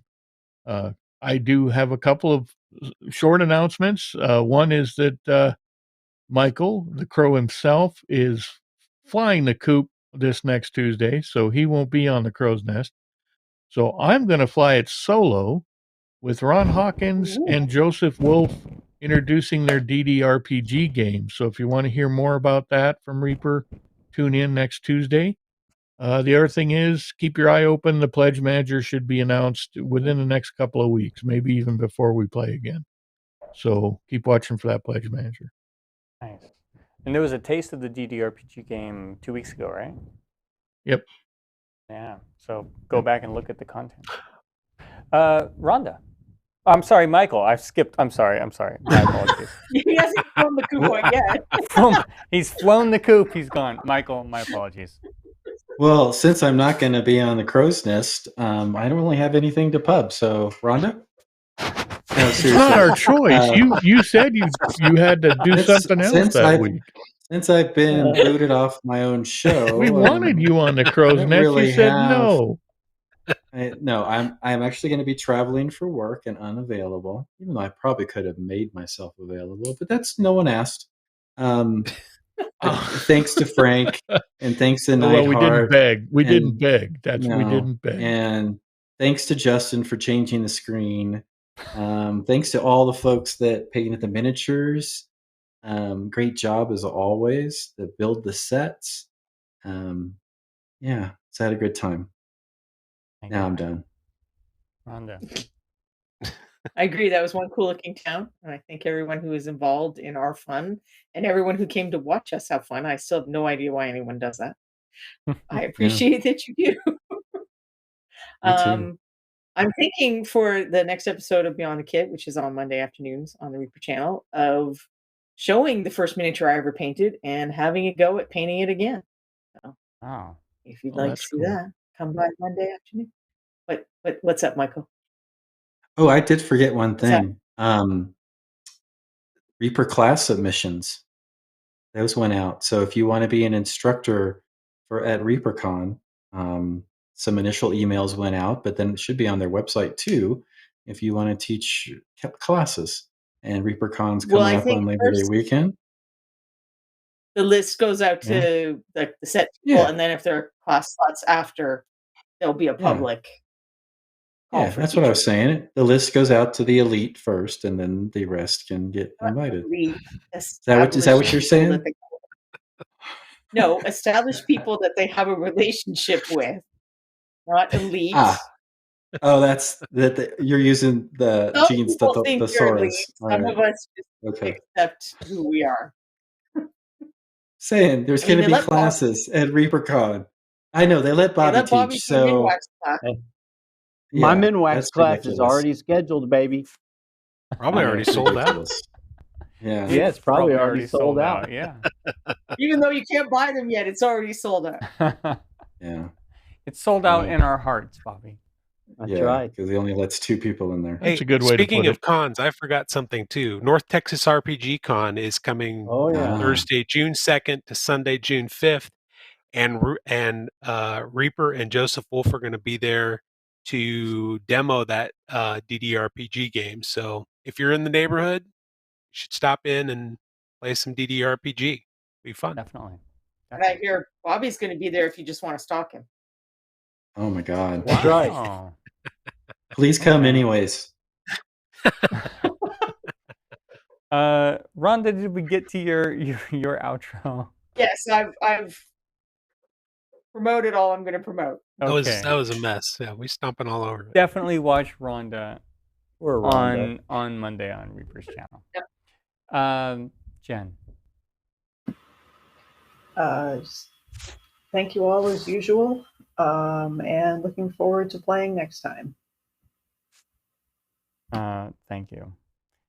So thank you. My name is Frank. I'm usually DMing in Nightheart Gaming. I know that this was very not everybody had equal input on our role-playing times, and that sometimes does happen. But I'm interested in the setup for where this goes next time we come, and I'm excited about it. And I'm going to now hand it off to Justin, who I imagine might have a place for us to raid or something like that, or maybe even announcements for Reaper Miniatures. Justin? I have no announcements other than the Crow's Nest DDRPG stuff, which Jason thoroughly covered, which will be devoid of one crow. Thankfully, the janitorial staff has taken over, and we're going to have some fun with it. But yeah, okay. Outside of that, that's great. I mean, I'm in that staff. I love you too, Justin. I'm in that staff. I'm the same. Like we're both just scrubbing toilets. It's okay. Anyway, so but we are going to have fun. Speak for yourself, pal. Yeah. We're going to have fun on Tuesday. Thanks, drag me honestly, into the toilet with you, as always. Just kind of Nightheart decided. Gaming I just Con. got told that hey, we're having it, and we're not on it. You know, I'm sorry you created it, but yeah, that's what happened. That's what happened. Yeah. Yes, but thank you. You Yes, didn't send us a thing that said I'm not going to be here. Nightheart. We're going to be raiding Holly Monster, by the way. Yay! Oh, good. Say hello to her for us, and that's pretty much all I have. Thank you guys very much. Justin, you're fabulous. Oh, thank you, Frank. Thank you. I am not fabulous. Frank is fabulous. Anne is fabulous. No. That goes without saying. Bye-bye, Proctor. Yeah. Yeah, but we still should say it once in a while. Yes. Only Wave, all of yes. us. Bye-bye. All of us make this work. So, thank you guys very much. Have a great weekend, and we will see you guys next week. You're filibustering, Justin. Yeah, bye-bye.